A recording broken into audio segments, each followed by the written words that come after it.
Bonjour ou bonsoir à toutes et à tous, bienvenue pour ce nouvel épisode du 9-10. Ça faisait un petit moment qu'on n'était pas revenu le lundi soir. Ça y est, on est là. Je suis pas sûr que ça soit pas la dernière de l'année 2023. Pas certain de pouvoir être là la semaine prochaine. On verra. On verra, mais bon, on verra. Voilà, bref, j'en dis pas plus. En tout cas, bienvenue à tous. Je vois qu'il y a Baptiste dans le chat. Il faut être abo pour avoir mon émote. Ouais, non, mais c'est n'importe quoi les emotes sur la plateforme Violette. Voilà, je le dis clairement. En fait, on a droit qu'à 5 et j'ai dû réorganiser pour que tout le monde puisse l'utiliser sur le dernier live de, de MLS. Donc il faut que je réorganise ça, mais on a droit qu'à 5 pour tout le monde, c'est un peu la merde. Donc voilà, bonsoir à ceux qui sont donc dans le chat, Nostromo Romano, Paul Bismuth, je vois le vainqueur du quiz aussi, Alrami qui est là. Faudrait que je trouve un petit élément distinctif pour Alrami, pour rappeler à quel point il a ravagé tout le monde lors du dernier quiz. Bonsoir à Mafoi qui est là aussi. Écoutez, bienvenue à tous, on est ravis de vous retrouver pour ce 9-10, ce nouvel épisode du 9-10. Je le disais, peut-être le dernier. Vous le voyez, je ne suis pas seul. Il y en a un qui n'a qu'un seul maillot à porter, il est à côté de moi. Toujours la même tenue, c'est terrible, c'est terriblement déprimant, mais en même temps, on va bien rigoler peut-être si on n'aime pas Boca. Lui, il va déprimer pour le coup. C'est monsieur Vincent Dupont. Salut Vincent.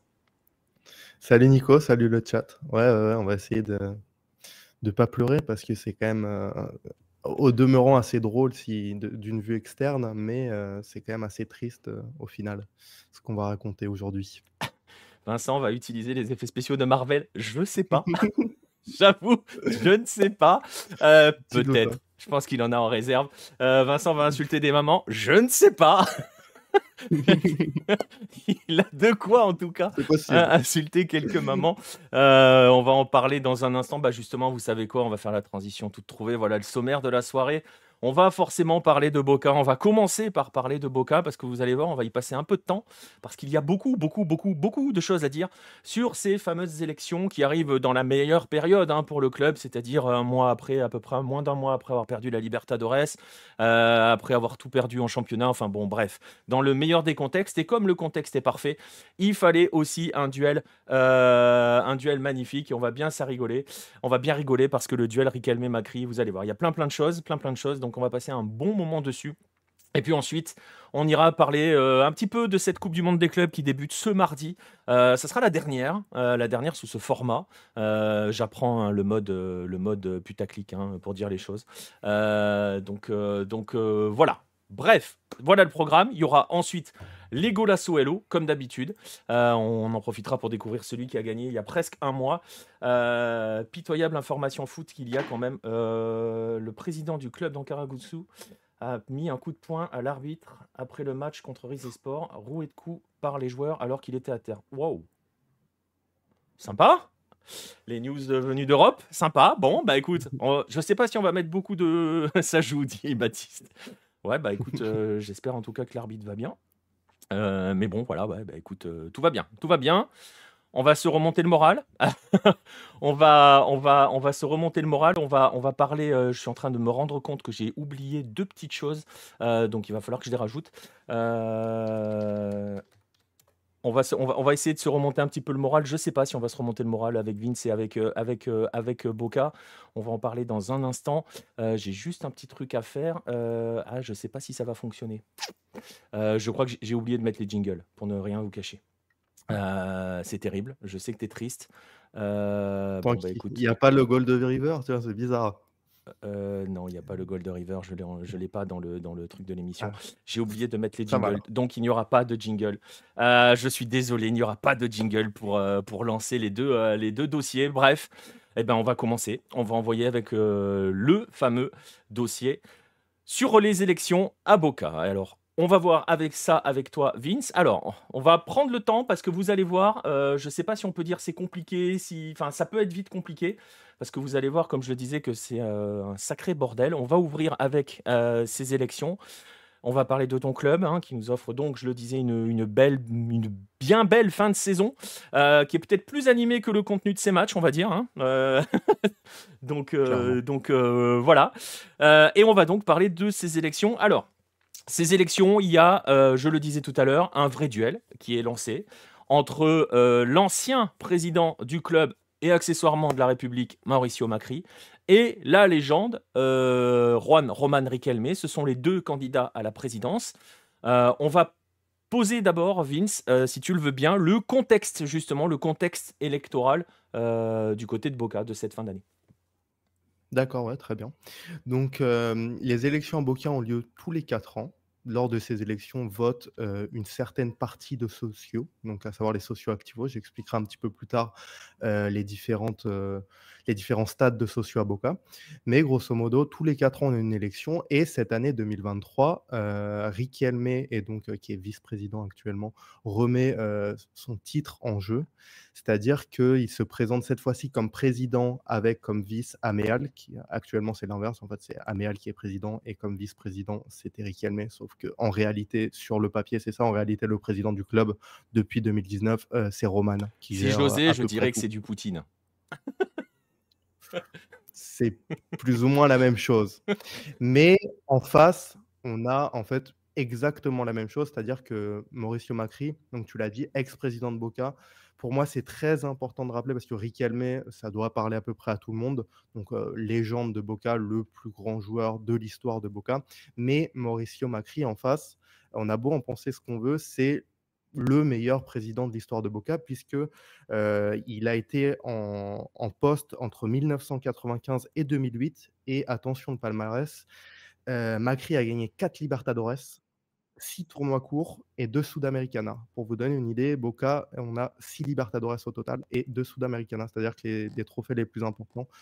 J'ai oublié 2 intercontinentales entre-temps. Il y en a eu une, dans les années 70 et ensuite, tu as les 2 autres début, 2000. Donc, incontesté, le Boca de Bianchi, tout ça, c'était sous, l'ère Macri et même l'arrivée de Riquelme, en fait, qui a amené Riquelme à Boca? C'est Macri.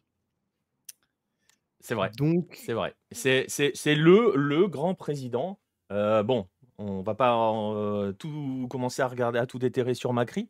Tu l'as dit, en termes de palmarès, c'est le plus grand, enfin c'est l'un des plus grands présidents de Boca. C'est difficile de dire le plus grand, etc. Mais voilà, c'est le président emblématique de Boca, hein, Macri. C'est un petit peu, on peut dire aussi quand même que ce sont aussi ses succès à Boca qui ont contribué à ce qu'il devienne aussi président de la République, hein. totalement. Il en 2008, en fait, quand il va y avoir, bah, le drame avec, Pompilio, Macri, en fait, ne pourra plus rester au club parce qu'il va se présenter, pour, être dans la politique de la ville de Buenos Aires et donc il s'en est très clairement servi comme tremplin. D'ailleurs, je crois qu'il y a des anciens articles sur Hello qui en parlaient. Ça fait un moment, hein, ça fait longtemps ça, Ouais, mais ça tu en remonte. avais parlé. Je sais Ouais, pas où s'ils ça sont encore parlait des choses disponibles. un petit peu louches de Macri, où ça parlait de son Voilà, d'un certain d'une personne qui était devenue chef des renseignements en Argentine, enfin des choses comme ça. tout à fait, exactement.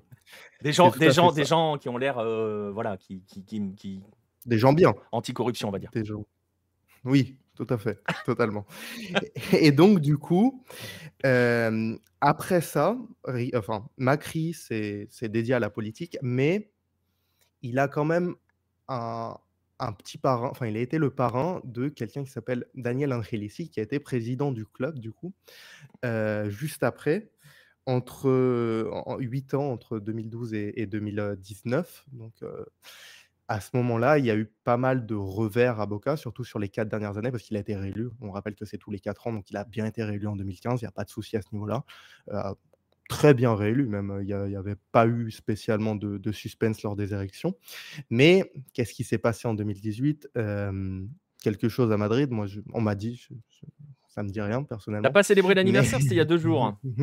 j'étais occupé, bizarrement, je sais pas. Boca a perdu la finale de Libertadores donc contre River et à ça s'additionnaient beaucoup de choses, c'est-à-dire que, le club était plus ou moins en train de devenir, une sorte d'entreprise. C'est-à-dire que on parle beaucoup de ça dans ce moment, mais Boca faisait beaucoup de ventes, on achetait beaucoup de jeunes. Hurtado, par exemple, 8 millions, tout pour faire de l'achat-revente et il y a de l'argent qui disparaissait entre-temps, hein. On rappelle qu'après 2018, Boca a très bien vendu. Benedetto à Marseille, c'était 15-20 millions, Nandez 15-20 millions, Barrios 15-20 millions. Enfin, il y a eu énormément de très grosses ventes à Boca, qui ont d'ailleurs été les dernières grosses ventes parce que je vais revenir après sur pourquoi Riquelme est un peu discuté en ce moment. parce qu'il n'a pas tout bien fait et pas tout Non. mal non plus. Ah, je C'est pense que c'est je vais important pas de le dire. je pense que je vais pas te lancer sur le Consejo del Fútbol, sinon sinon pour le coup, il y Ça, aura vraiment des mamans qui vont être insultées. Voilà, je vois deux trois messages sur le chat. Je me souviens que pendant la présidence de Macri, Boca était un rouleau compresseur. Oui. Bon, il y a les prosos qui, voilà, hein, c'est le vieux. on a dit pas d'insulter les mamans. Bon voilà, ça insulte Boca. Salut à toi quand même, hein. Bienvenue dans le Ah, je peux chat. pas. De quoi? Il a de la chance, je peux pas répondre parce que si j'attaque Newell's, j'ai de quoi faire, hein, mais je vais avoir des problèmes après. Bah, il va avoir des Donc ouais, non, mais tu peux pas attaquer Newell's, avec madame, tu peux pas. non, non, non, Donc malheureusement, je peux pas. donc c'est ce qu'on Mais appelle les prosos profiter d'un certain avantage. Donc et c'est moche, c'est très, très moche. Il y avait une équipe aussi à ce moment en 2018, oui, il y avait une équipe à Boca pour le coup, il y avait vraiment, il y avait une belle c'est la dernière belle équipe de Boca, hein, on va pas se mentir, hein. ouais, Sans totalement, chambrer ou totalement. entrer dans le truc, c'est vraiment la dernière belle équipe de Boca. Et donc pendant ces 4 ans de Riquelme, il y a quand même eu des titres, hein. C'est-à-dire qu'il a quand même gagné la Superliga 2019-2020, la coupe, Diego Armando Maradona, ça c'était, ce qu'on appelle maintenant la Copa de la Liga, donc c'est en 2020, la Copa Argentina en 2021, la Copa de la Liga 2022, la Liga 2022 et la Supercopa cette année, contre un club de D2, Patronato. Donc en fait, dans l'histoire, il y a quand même eu des titres. Malheureusement, on a quand même eu, 3 gros problèmes. Le premier, ça a été des DT intérimaires, des entraîneurs intérimaires, pardon. À savoir que Riquelme avait annoncé, Miguel Ángel Russo, donc quand il a pris la présidence. Donc Miguel Ángel Russo qui est quand même un bon entraîneur, hein, on le voit, il est encore en finale, cette année, enfin c'est Pas par le de jeu, hein. la pas par le jeu, Mais oui, il a des résultats. mais il a quand même des résultats et c'est un peu le problème de Riquelme aussi, on va y revenir pas mal de fois, c'est qu'on aime bien les souvenirs chez Riquelme. C'est-à-dire que, qui a gagné la dernière Libertadores avec Boca? Et ben, c'est Miguel Ángel Russo en 2007. Donc heu, donc voilà, on aime bien, rapatrier des anciennes gloires. En parlant d'anciennes gloires, il y a le Consejo del Fútbol que j'aime bien appeler le Consejo del Mate, donc c'est le conseil du foot à Boca qui est en fait, occupé par, beaucoup d'ex-gloires, surtout des années 2000, donc ex-joueurs, importants à Boca, qui prennent beaucoup de décisions sur le sportif notamment et des décisions plus ou moins catastrophiques qui nous font venir à notre troisième point. Les mercatos ont été extrêmement mauvais à tous les niveaux, sauf le dernier cet été. On a eu un mercato correct pour la première fois de la Cohérent. gestion, il était temps. Cohérent, correct, avec, des bons joueurs, des bons noms, Cavani quand même, Merenciel, il faut le dire aussi, ça a été une bonne recrue, même si ça c'était au début d'année. Mais grosso modo, on a eu beaucoup de départs libres. On se rappelle de Rossi, même s'il y a eu un prêt en Arabie Saoudite, on a eu Salvio aussi, on a eu beaucoup de joueurs comme ça qui valaient, qui avaient une certaine valeur marchande et qui sont partis libres. Pavone aussi, on peut remonter même plus loin. Et donc tout ça a posé des problèmes en fait à une part des sociaux. Et donc là, si maintenant qu'on a un peu le contexte général, les 2 forces qui s'affrontent, je te propose de faire un retour, chronologique Ouais. sur, tous les événements qui ont eu lieu depuis, je vais commencer début novembre, vous verrez, Ouais. on reviendra parfois dans le temps. Ouais, ouais, ouais. Mais, commençons par le 4 novembre. Alors, Boca a perdu la finale de Libertadores, Ça y est, les ici effets même à spéciaux Rio arrivent. contre Fluminense. Et à partir de là, ça a en fait ouvert une porte pour Ibarra. Ibarra s'était déjà présenté. Mauricio Macri n'était pas encore vice-président à ce moment-là, mais Ibarra avait déjà présenté sa liste. Ils étaient 3, donc Riquelme, Ibarra et un autre dont j'ai oublié le nom. Si Boca gagnait la Libertadores, Riquelme allait être élu sans aucun doute, vraiment sans aucun doute. D'ailleurs, Riquelme, qui parle beaucoup, avait annoncé plusieurs fois dans l'année: «Ah, les élections, on va gagner 90-10», ensuite: «Ah, on va gagner 95-5». Il a beaucoup parlé et malheureusement, ou pas, ça se retourne un peu contre lui en ce moment. La défaite a fait beaucoup de mal puisque Boca a perdu la Libertadores, a perdu, tu le disais en début, de live, le championnat parce qu'on a bazardé le championnat pour jouer, la Libertadores à fond et quand, quand il y a du sang dans les rues, il y en a qui en profitent. Donc, on a très vite commencé à entendre parler de Mauricio Macri. Heu, les élections à ce moment-là étaient prévues pour, le 2 décembre, donc, quasiment un mois plus tard. Le 6 décembre, on a eu une première intervention judiciaire, c'est-à-dire que le DAIA, à savoir le CRIF argentin, a réclamé que les élections se déroulent le 2, donc pendant Hanouka, et réclamait donc un changement de la date des élections jusqu'au 3. Boca n'a pas voulu, le faire, donc c'est allé en justice. On verra plus tard, le résultat de tout ça. Le 13 novembre, Macri a officiellement annoncé, qu'il allait être vice-président de la formule avec Andrés Ibarra.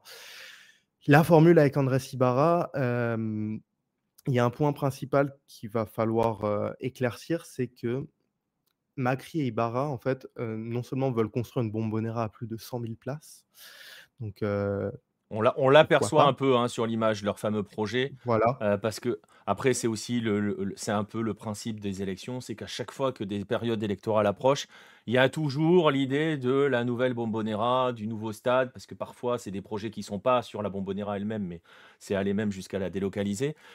C'est systématique, c'est-à-dire que tous les 4 ans ça revient, on nous ressort soit le projet slovène, soit le projet machin, soit le projet bidule. Ça revient tous les 4 ans à Boca. Je fais juste une petite parenthèse pour saluer deux personnes dans le chat de YouTube que je n'ai pas salué, qui ont laissé un message parce que je ne l'ai pas vu le message. Bonsoir à Hernan Jorge Crespo et à Miss Gacha Life. Voilà, bonsoir à vous. Je vous ai vu. Voilà, je vous ai vu. Voilà, bref. Mais oui, ce projet de nouvelle Bombonera, c'est un peu, un si je faisais le Charpentner. parallèle, c'est un peu comme la U des Chile où à chaque fois, il y a un candidat qui arrive avec j'arrive avec un nouveau stade. Voilà. Ouais, Mais vous le tout à voyez en fait. photo, ça Mmh, c'est le projet d'Ibarra. c'est ça, qui est un stade à part, donc un petit peu plus loin, de la Bombonera, qui serait même relié à la Bombonera par une passerelle, et les socio-adherentes, on en reparlera plus tard, pourraient, donc assister au match sur des écrans géants dans la Bombonera actuelle. Enfin, un truc totalement, C'est le fameux stade qui est prévu sur l'espèce de presqu'île ou je sais pas quoi là? non, non, non, ça C'est pas c'était celui-là? le 3e Ça c'est le candidat, non, troisième. c'était encore pire. Ouais, Oui, ça c'est c'est le encore pire, 3e. oui. Alors lui, non, non, alors là, là on dépasse tous les limites, quoi. Bientôt ça va être sur un bateau, la Bombonera. Enfin bon. Au moins, si on peut mettre quelque chose à l'effigie d'Ibarra et de Macri, c'est qu'il propose quelque chose, parce que le programme de Riquelme, concrètement, ce n'est pas une blague, il a vraiment dit ça comme ça, c'est: «On va aller prendre, en boire du maté avec les voisins pour voir s'ils veulent bien nous vendre les maisons». Il a vraiment dit ça, c'est vraiment écrit comme ça. Donc, en plus de ça, du stade, évidemment, on enfonce le clou sur, on veut revenir avec une équipe compétitive, parce qu'il est vrai qu'aujourd'hui, quand on regarde les noms à Boca, c'est pas terrible.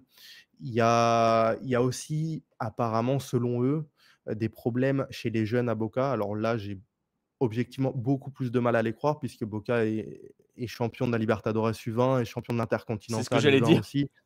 Il y a eu 3 tournois de réserve remportés. À ce niveau-là, il y a vraiment pas de problème, chez les jeunes. Mais en fait, vous allez vous en rendre compte, du côté d'Ibarra et Macri, on prend n'importe quoi et on accuse Riquelme de le faire. Je te coupe 2 Concrètement, secondes, c'est ça. je te coupe 2 secondes pour Mmh. saluer Chris. Est-ce que le système est le même, qu'au Real ou au Barça? J'imagine que tu veux parler des sociaux, Red. Je pense que Vince va parler parce qu'il y a différents types de sociaux à Boca. J'en Donc parle il va en tout de parler un suite. petit peu après. Est-ce que le projet c'est Bombonera 360? Oui, je crois que c'est celui-là, hein? Ça, c'est celui de l'officialismo. Ah, point de vocabulaire important quand je parle de l'officialismo, c'est, Riquelme. C'est les personnes en place actuellement. Donc Donc oui, Boca, le projet. Bombonera 360, c'est celle qui veut péter la tribune droite, récupérer les maisons qui sont de l'autre côté de la rue, longeant cette tribune et en gros rester à cet emplacement-là, concrètement. Exactement, et ne pas bouger de la Bombonera. Donc à ce niveau-là, c'est leur projet à eux, et le projet de Macri, c'est, de faire une Bombonera à quelques centaines de mètres, mais beaucoup plus grande et beaucoup plus moderne. Oui, La parce qu'il faut pas Bombonera oublier, alors Siglo XXI. faut pas oublier que entre temps, le gros problème entre guillemets pour Boca, parce que ces clubs-là n'existent que dans la rivalité, entre temps, River est arrivé avec son Monumental à 80 000. Donc, forcément, si tu veux essayer de récupérer et de gratter des inchas ou des votes avec un projet de nouveau stade, tu peux pas arriver avec un stade qui sera plus petit que le Monumental. Voilà, pour dire les choses. Après, plus ou moins parce que la proposition de l'Oficialismo, elle serait à 83 000, donc on serait toujours à 3 000 de moins que le Monumental, mais on serait Oui, mais globalement on serait voilà, on serait grosso sur la même modo dans chose, le quoi, même voilà. ordre. C'est ça, c'est qu'on peut pas venir avec un agrandissement de la Bombonera de 10 000 places supplémentaires, quoi. Ça, bah, déjà, ça aurait aucun sens et ça ne pourrait pas se faire de toute manière parce que si tu coupes, enfin, si tu enlèves la partie qui n'est pas construite, forcément, ça te donne beaucoup de nouvelles places. Mais oui, c'est un vrai problème parce que, j'y reviendrai plus tard, il y a beaucoup, beaucoup, beaucoup de socios à Boca qui ne peuvent pas aller au stade. Donc, Je te je coupe 2 secondes continue. parce qu'il y a Ah, Chris qui a dis-moi. vu ta gourde. Ah! Et donc oui, même la gourde est de Boca. Je sais pas si le paillasson est de River, mais il y a beaucoup de Non. choses liées à Boca chez Vince. Ouais, tu peux demander à Nico, quand on a passé du temps à Buenos Aires ensemble, mes habits quand je fais une lessive. Il y a Ouais, beaucoup de maillots de il y a Boca. beaucoup de maillots, il y a beaucoup de maillots bleus et jaunes. Voilà. Beaucoup, beaucoup. Il a pas tout sur lui pour Enfin, tout te dire. non, non, non, non. Juste 2 Du questions. coup Nostromo, on va ah, l'aborder tout à l'heure, dis-moi. hein, l'impact de ce qui se passe, parce qu'on va dérouler ce qui se passe à Boca, parce que vous allez voir que c'est assez enfin, c'est pas complexe, mais il faut vraiment tout poser, parce que c'est je disais, pour résumer et un petit peu vulgairement, c'est le bordel. Oui, vous allez voir que c'est vraiment le bordel à Boca, donc on va essayer de bien résumer, et on verra un petit peu après sur est-ce que ça va ou pas à long terme perturber les ambitions sportives de Boca, parce que forcément c'est une des questions qui va se poser, donc on y reviendra dans la dernière partie de ce dossier sur Boca. Et Red dans le rouge qui nous demande du coup si Boca veut refaire le stade, est-ce qu'ils ont les sous?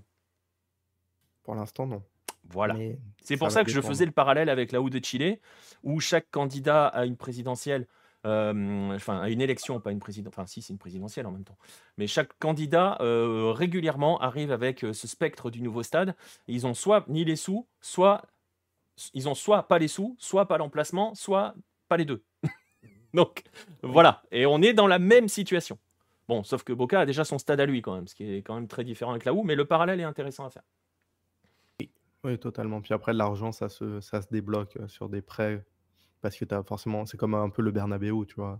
Quand ils l'ont vendu, ils ont eu beaucoup de prêts, même si ça au final, ça coûtait Et, beaucoup plus et cher. puis on, Tu réussis toujours plus ou moins à avoir, des prêts pour ce genre de club. et puis on parlait des qualités de gestionnaire de Mauricio Macri.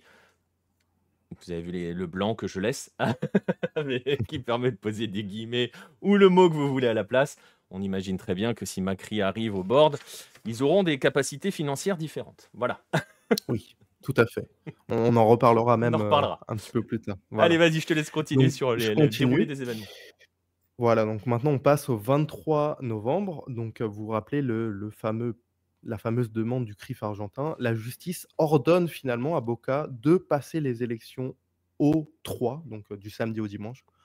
Jusqu'ici, on peut se dire: «Bon, ça change que d'un jour, c'est pas bien grave». Mais le fait est que encore une fois, la justice,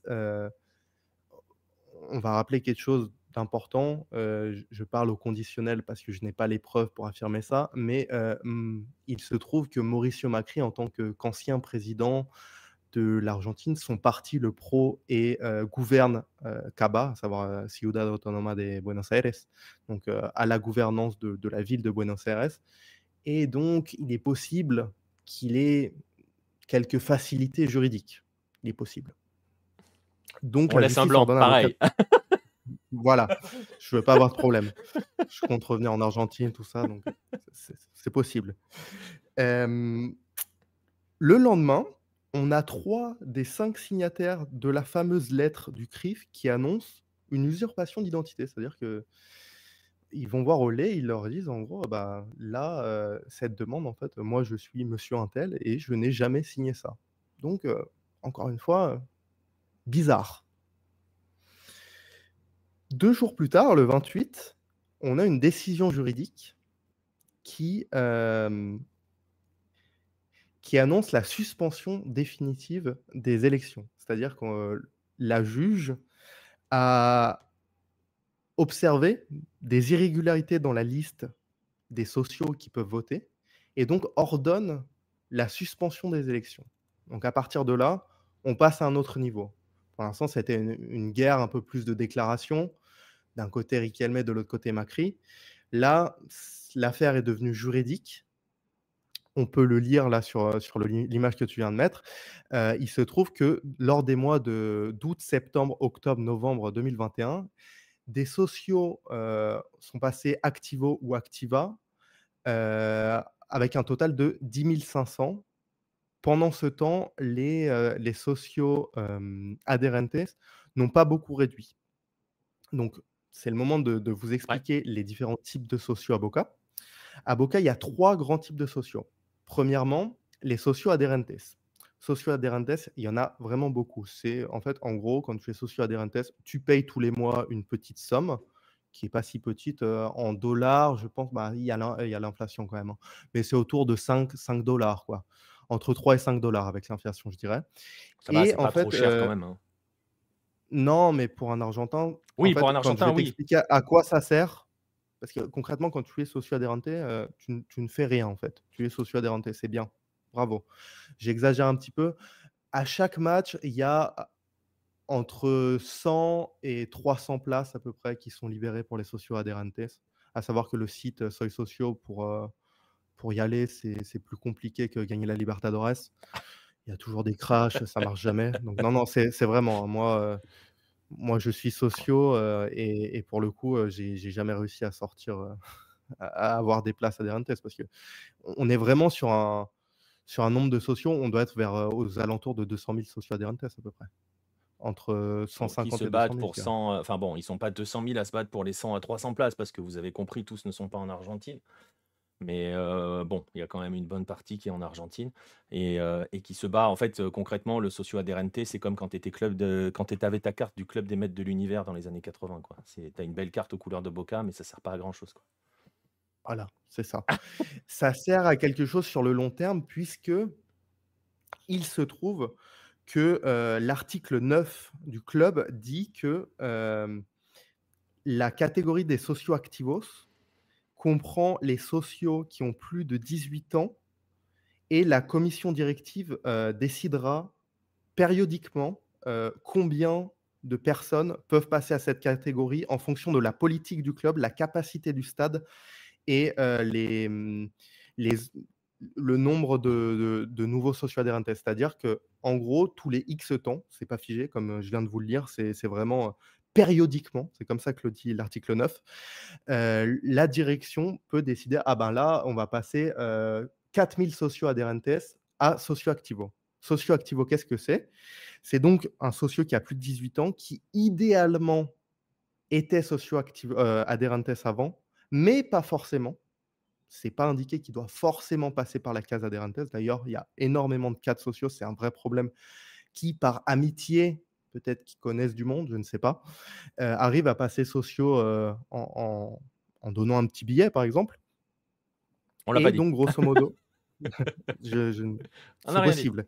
On n'a rien dit. Je ne suis pas sûr. J'ai pas de preuves pour ça. Mais, j'en étais où? Oui, en gros, périodiquement, on peut passer des socios adherentes à activos. Jusqu'ici, pas de problème particulier. La dernière catégorie ne nous intéresse pas trop, mais je vous la donne quand même, pour une question de culture en général. C'est ce qu'on appelle, les socios, vitalicios. Donc ça, c'est des personnes qui ont été socios pendant plus de 30 ans consécutifs et qui ont plus de 60 ans de mémoire. Donc, en Ouais, c'est gros, un peu les ils sont membres socios à vie. honoraires en termes de sociaux. Exactement, Ouais, tout c'est à fait. ça. On va saluer Et Golderdis. Je le salue 2 secondes. Juste pour bien préciser, par rapport aux 2 niveaux, hein, de sociaux, on va exclure, comme tu disais, le troisième, qui est un petit peu, voilà, hein, tu as fait tes dons pendant 30 ans, tu as le droit à ton statut particulier, tu as ta carte Gold. Euh, Il y a une différence de cotisation? oui, c'est forcément plus cher chez les activos. Pourquoi? Parce que les activos peuvent aller au stade, a priori tout le temps. Autre, ça me revient pendant que j'y pense, il y a un tel problème de capacité à la Bombonera, on en a déjà parlé sur Hello, mais tous n'étaient pas forcément là, qu'il y a de plus en plus de filtres. On en est arrivé à un filtre contre Palmeiras, demi-finale retour. Il fallait avoir assisté à 19 des 21 matchs, des 21 derniers matchs à la Bombonera. Autant vous dire que si vous en ratez un, c'est fini, vous pouvez plus entrer et forcément par effet cumulatif, c'est un peu tout le temps les mêmes qui y vont. C'est ça. Autre chose, les socios activos ont le droit de vote et c'est tout là que réside, le problème et les accusations de fraude. Puisque, comme on l'a vu dans la décision de justice, On a 13 364 sociaux qui sont passés Activos, dont une grande partie n'aurait pas été adherentes avant. À titre de comparaison, Angelici, en 8 ans, il a passé 51 000 sociaux à Activos. Si on divise par 2, sur 4 ans, ça fait 25 000 nouveaux sociaux. Entre 2015 et 2019, il a mis 7 000 plus de 7 000 sociaux, qui n'étaient pas adherentes. Donc, en gros, ce que dénoncent Macri et Ibarra, c'est ce qu'ils ont fait pendant des années. C'est-à-dire passer Oui, beaucoup de sociaux Activos. sauf que, en gros, c'est ce qu'ils ont fait pendant des années. Alors, si vous avez compris, si vous lisez un petit peu entre les lignes, hein, j'essaye de résumer et de simplifier. Pour le dire de manière un petit peu plus crue, si vous avez envie de bourrer un petit peu les urnes, vous passez, vous augmentez le nombre de sociaux activos qui en retour vont voter pour vous, hein. Concrètement, c'est à ça que ça sert. N'ayons pas, enfin voilà, il n'y a pas d'autre chose. C'est pas, voilà, vous achetez vos bulletins, pas avec des votes fictifs, mais avec des gens que vous avez plus ou moins recrutés pour qu'ils aillent voter pour vous. Donc ça, Macri l'a fait avec et Angelici l'a fait aussi. Mais là, en gros, on va dire ce qui les met un petit peu hors d'eux, c'est que parce que c'est ce que tu dis, ça s'est fait sur 4 mois, concrètement. Euh, Voilà. donc en 4 mois, ils ont fait beaucoup plus que Angelici Macri sur 4 ans. Enfin, sur 2 ans, pardon. Oui, mais au total, en fait, c'est qu'ils ont tout fait d'un coup. C'est C'est ça ça. la différence. Mais comme je le disais, l'important de l'article 9 que j'ai sous les yeux, c'est que vraiment le mot périodiquement est là. Il n'y a vraiment aucune Ouais, c'est précision de ça. tu as Il y a 10 000 ni sociaux. précision, Enfin, il y a ni précision de quand tu dois le faire ou quand tu peux le faire, ni quota. Parce qu'elle est là, voilà. l'autre problématique, elle est sur la notion de quota. C'est-à-dire que si quelqu'un te. Et comment dirais-je? En termes de quota, c'est en termes de nombre limité à chaque cycle. Et quota aussi en disant il faut tant de pourcentage qui étaient des sociaux entre guillemets de base. J'ai mangé le mot, ça y est.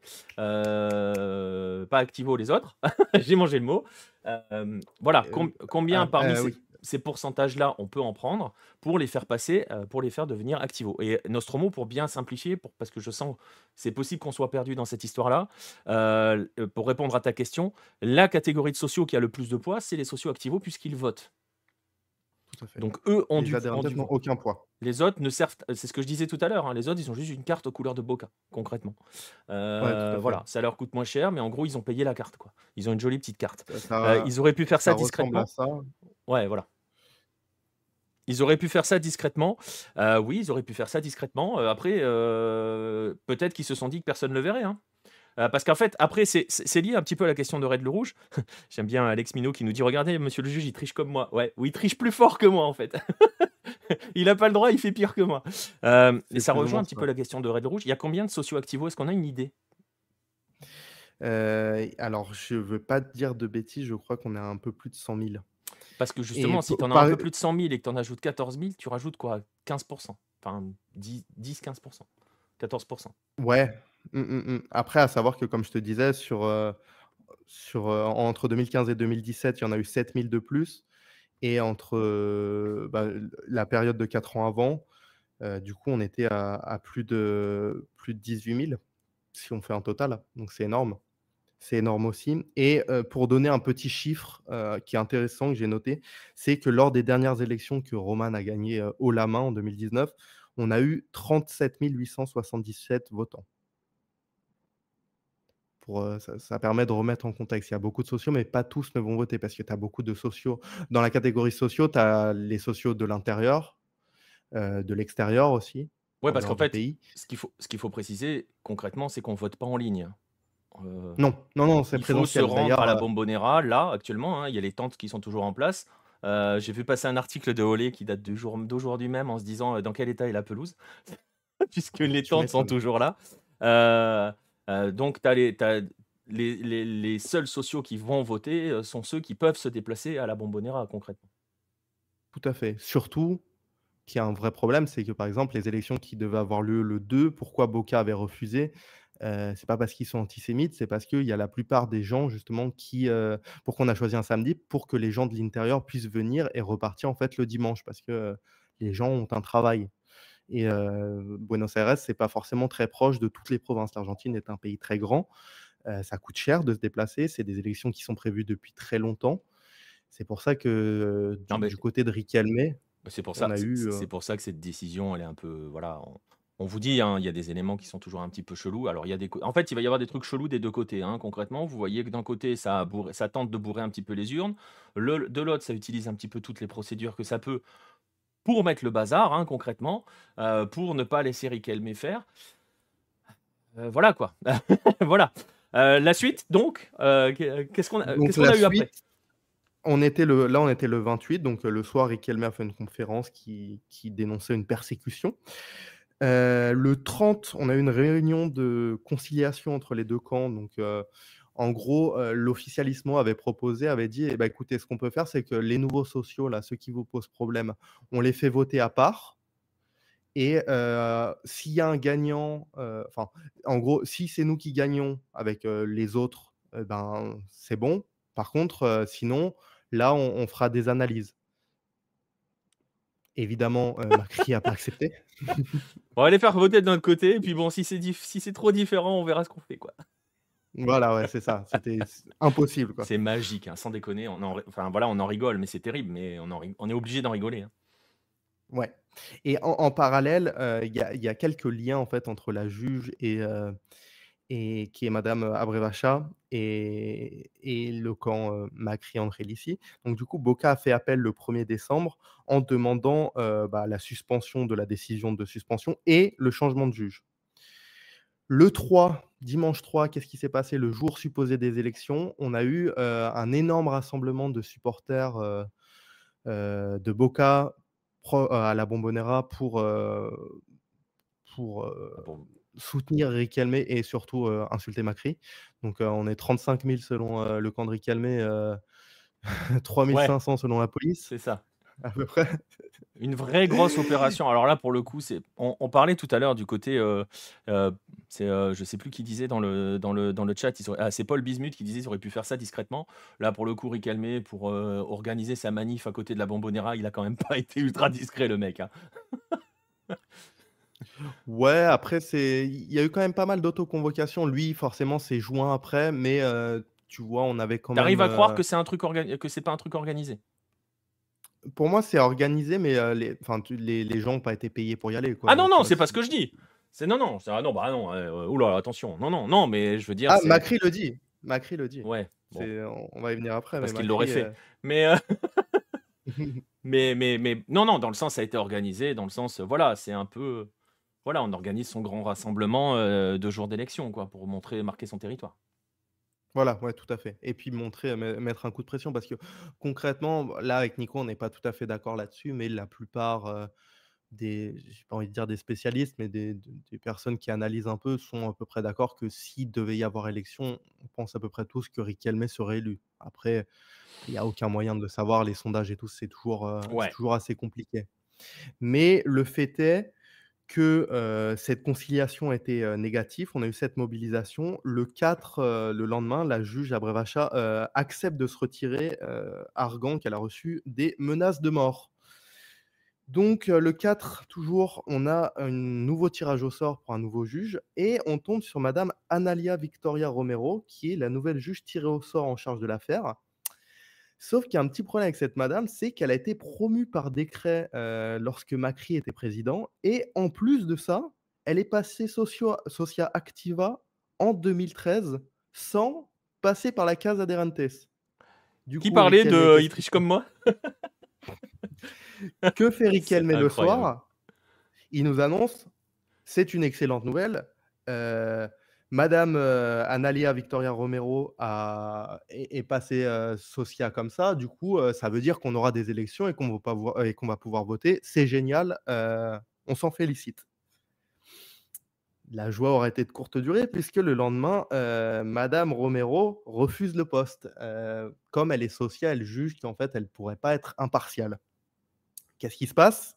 Le lendemain, nouveau tirage au sort. Cette fois-ci, monsieur Sébastien Font est tiré au sort, mais quelques heures après le tirage au sort, la cour d'appel rejette, pardon, la demande de l'officialismo et la juge initiale, Abrevacha, reprend l'affaire en marche. Curieusement, le soir même, Macri fait une petite conférence de presse qui était prévue donc avant qu'on ait le résultat de la cour d'appel, sûrement un hasard, peut-être qu'il a juste eu de la chance. Mais dans cette conférence, en fait, que tu Le as mis en hasard, le photo, hasard. parfait, Des coïncidences, c'est on ça, va il y a avoir des eu non, mais il y a des coïncidences, ça tout arrive. à fait. Il y a des Boca, c'est grosses Dallas. coïncidences. Ah Pire. mais vraiment, là, pour le coup, c'est pour ça que j'ai voulu en parler sur 9-10. À la base, j'avais hésité à faire un article, mais c'est tellement le bordel que ça se prête mieux à un format oral. Conférence de Macri. Que nous dit Macri? Toujours la même rengaine, accusation d'irrégularité. Ouais, nous, on veut pas voter parce qu'il y a ces 13 000 sociaux qui sont problématiques. Heu, on accuse Riquelme de faire une campagne de la peur. À savoir que la campagne de la peur, c'est que Riquelme dénonce que, Macri veut faire interférence avec le club. C'est-à-dire que Macri fait tout pour, prendre le pouvoir de manière judiciaire avec le club. En fait, l'idée, heu, que que que veut dire Riquelme à ce moment-là? Riquelme, en fait, dit que Macri essaye de mettre hors jeu Riquelme pour pouvoir de facto être automatiquement président puisqu'il n'y a que 2 listes, en fait. Donc si l'officialismo ne peut pas se présenter, ce sera forcément, le camp de Macri qui sera, élu puisqu'on on ne vote pas. C'est comme à la FIFA, quand il y a qu'une seule personne qui se présente, et ben, elle est élue tout de suite. Voilà, comme Conmebol, par exemple. Encore un hasard. Du coup, on a cette accusation de campagne de la peur, mais juste après, ce qui est vraiment, très drôle, c'est que Macri va nous dire que Riquelme, en fait, là, c'est vraiment plus possible, qu'il est déjà pire que Passarella. Qu'a fait Passarella? Passarella, ex-président de River, qui a fait, descendre River en 2e division. Donc on en est quand même, très loin. On en est très, très loin. Je vous donnais le palmarès au Et début. pas Il que y a il y a descendre, hein, oui, il détourne un peu d'argent, ce genre de choses. voilà. On Disons que on est d'accord. quand il dit: «Il est pire que Passarella», je pense qu'il ne parle pas que enfin, tu vois ce que je veux dire? Il n'accuse pas que sur les résultats. Oui, oui, oui, c'est ça. Bah, concrètement, il parle également de on a eu l'occasion de voir, Macri nous dire que, des idoles comme, De Rossi, Salvio, Almendra ont été maltraités. Enfin, il a dit le mot idole. Oui. Macri se raccroche un peu à tout ce qu'il peut. Effectivement, même Rossi, effectivement, il y a eu je le disais en début, il y a eu beaucoup de la gestion de Riquelme a eu énormément de problèmes, principalement en termes, de joueurs parce que le Consejo de Football, concrètement, c'est des anciens joueurs, c'est pas des dirigeants donc forcément, c'est pas parce qu'on est un ancien joueur qu'on est forcément un très bon dirigeant. C'est mon avis sur Riquelme, hein, si je moi, Riquelme en tant que président, personnellement, je parle comme supporter, très grand joueur, comme président, je n'en veux pas. Mais Le problème, vu c'est ce que que là, fait tu as le Macri, je n'en veux choix pas non entre plus. Riquelme et pire. Voilà, voilà, c'est ça. C'est pour ça que dans cette situation, j'ai une petite référence et heu, Macri a également annoncé, quelque chose d'important qui, pour l'instant, n'a pas de répercussions, mais qui pourrait en avoir très prochainement. C'est qu'il ne souhaite pas que le comité de direction actuel continue à diriger le club parce que le mandat est expiré. Et Donc oui. en gros, il y a un vrai souci à ce niveau-là parce que qu'est-ce qu'on fait? Si on Bah, en ça, tu parlera un l'entends. peu plus Cet argument, profond. on l'entend. La date des élections est passée, le mandat est terminé. Même si je sais pas, à mon avis, il doit pas courir quand même jusqu'aux élections. Je sais pas comment ça fonctionne dans les statuts. Tu sais, généralement, il y a toujours une petite période de transition. Mais, Oui, oui, bien sûr. tu peux entendre l'argument du: «Attention là, ils sont hors mandat». Voilà, tout à fait. Sauf quand on y reviendra, on a eu des parallèles, ça, ce sera plutôt dans la partie conséquences, Ouais, on y arrive bientôt. ouais. Et il a également dénoncé des menaces de mort parce que les méchants supporters de Boca, le menacent de mort alors que enfin, c'est bizarre, sans raison. Hem, d'un autre côté, si on essaie de lire aussi entre les lignes, il y a un aspect important, c'est que hier, le 10 décembre, monsieur, Milei a pris officiellement ses fonctions en tant que président de la République d'Argentine et Milei est pro Macri. Heu, on Ce qui est voit très un tweet étonnant, hein. bizarre. On voit un tweet, de La Macrineta d'ailleurs qui est un troll, sur Twitter, qui a fait des choses horribles, hein. il a concrètement des problèmes avec des mineurs, attouchements sur mineurs, ce genre de choses, mais qui aime bien troller sur Twitter. Je vous invite à faire des recherches sur lui si ça vous intéresse un petit peu plus, c'est pas le sujet. Mais en gros, dans son tweet, il a dit Monsieur le président Milei, est-ce que tu as toujours la tronçonneuse dont on a besoin pour terminer avec le populisme qui gouverne Boca? Et Milei a répondu tu peux compter sur la tronçonneuse sans aucun doute. Donc voilà. Macri avait également annoncé lorsqu'il avait rejoint la liste que Milei lui avait demandé de redonner sa splendeur à Boca. Donc là, on a un allié de plus avec Et de le clan poids pour le Macri, coup. de poids, puisque c'est le président de la République. Si on prend la map politique, le parti de Mauricio Macri contrôle la ville de Buenos Aires et le Milei, président de la République, est également en faveur non seulement de Macri, mais surtout d'un projet, on en a peu parlé, mais qui est très important, l'ouverture des SAD. Milei souhaite ouvrir la possibilité aux clubs argentins d'être des SAD et Macri, il ne le dit pas clairement, il dit même le contraire sans le dire clairement, mais en gros, il a des amis bien placés au golf qui pourraient éventuellement faire partie du capital de Boca si Mauricio était élu président. Justement, je te coupe 2 secondes parce que la question vient d'arriver et j'allais le préciser, les SAD, hein, les SAD ou les SAD, ce sont les sociétés sportives. On va rappeler juste un truc, je vais vous l'expliquer très clairement, c'est très simple. L'Argentine est un des derniers pays en Amérique du Sud où les clubs, et vous le voyez, hein, sont contrôlés par des sociaux et sont des associations, concrètement. Ce sont des associations, il ne peut pas y avoir d'entrée de capital comme dans une SAD qui est une société sportive. Les sociétés sportives, c'est ce que vous avez vu par exemple en Uruguay, c'est ce que vous voyez au Brésil depuis quelques années, avec des rachats. euh, avec des rachats par des groupes genre le City Group. Si le City Group est arrivé à Montevideo, c'est parce qu'il y a des SAD autorisés en Uruguay. Elles sont présentes au Chili depuis environ 15-20 ans, un peu moins. Je ne sais plus la date exacte de qui est la première SAD, mais en fait, ce sont des entreprises privées qui gèrent les clubs. Donc, il n'y a plus de sociaux et tout. Et donc, c'est de l'ouverture, tout simplement de l'ouverture ouverture du capital à des sociétés privées. En gros, ça privatise le football. C'est ce que vous voyez au Brésil parce que ça a été ouvert il y a quelques années et ça n'arrête pas depuis. Vous avez vu le City Group, vous avez vu Red Bull, vous voyez Textor. Il y en a partout, hein, il y en a plein. L'Argentine, pour l'instant, c'est un peu le village d'Astérix qui résiste en termes de gros pays parce qu'après, il y a d'autres pays. Les SAD, pour l'instant, elles n'ont pas trop d'intérêt, même si on peut se poser la question de l'intérêt de City en Uruguay, à part défiscaliser. Oups, je ne l'ai pas dit. Mais, mais bon, voilà, les SAD, ce sont des sociétés privées.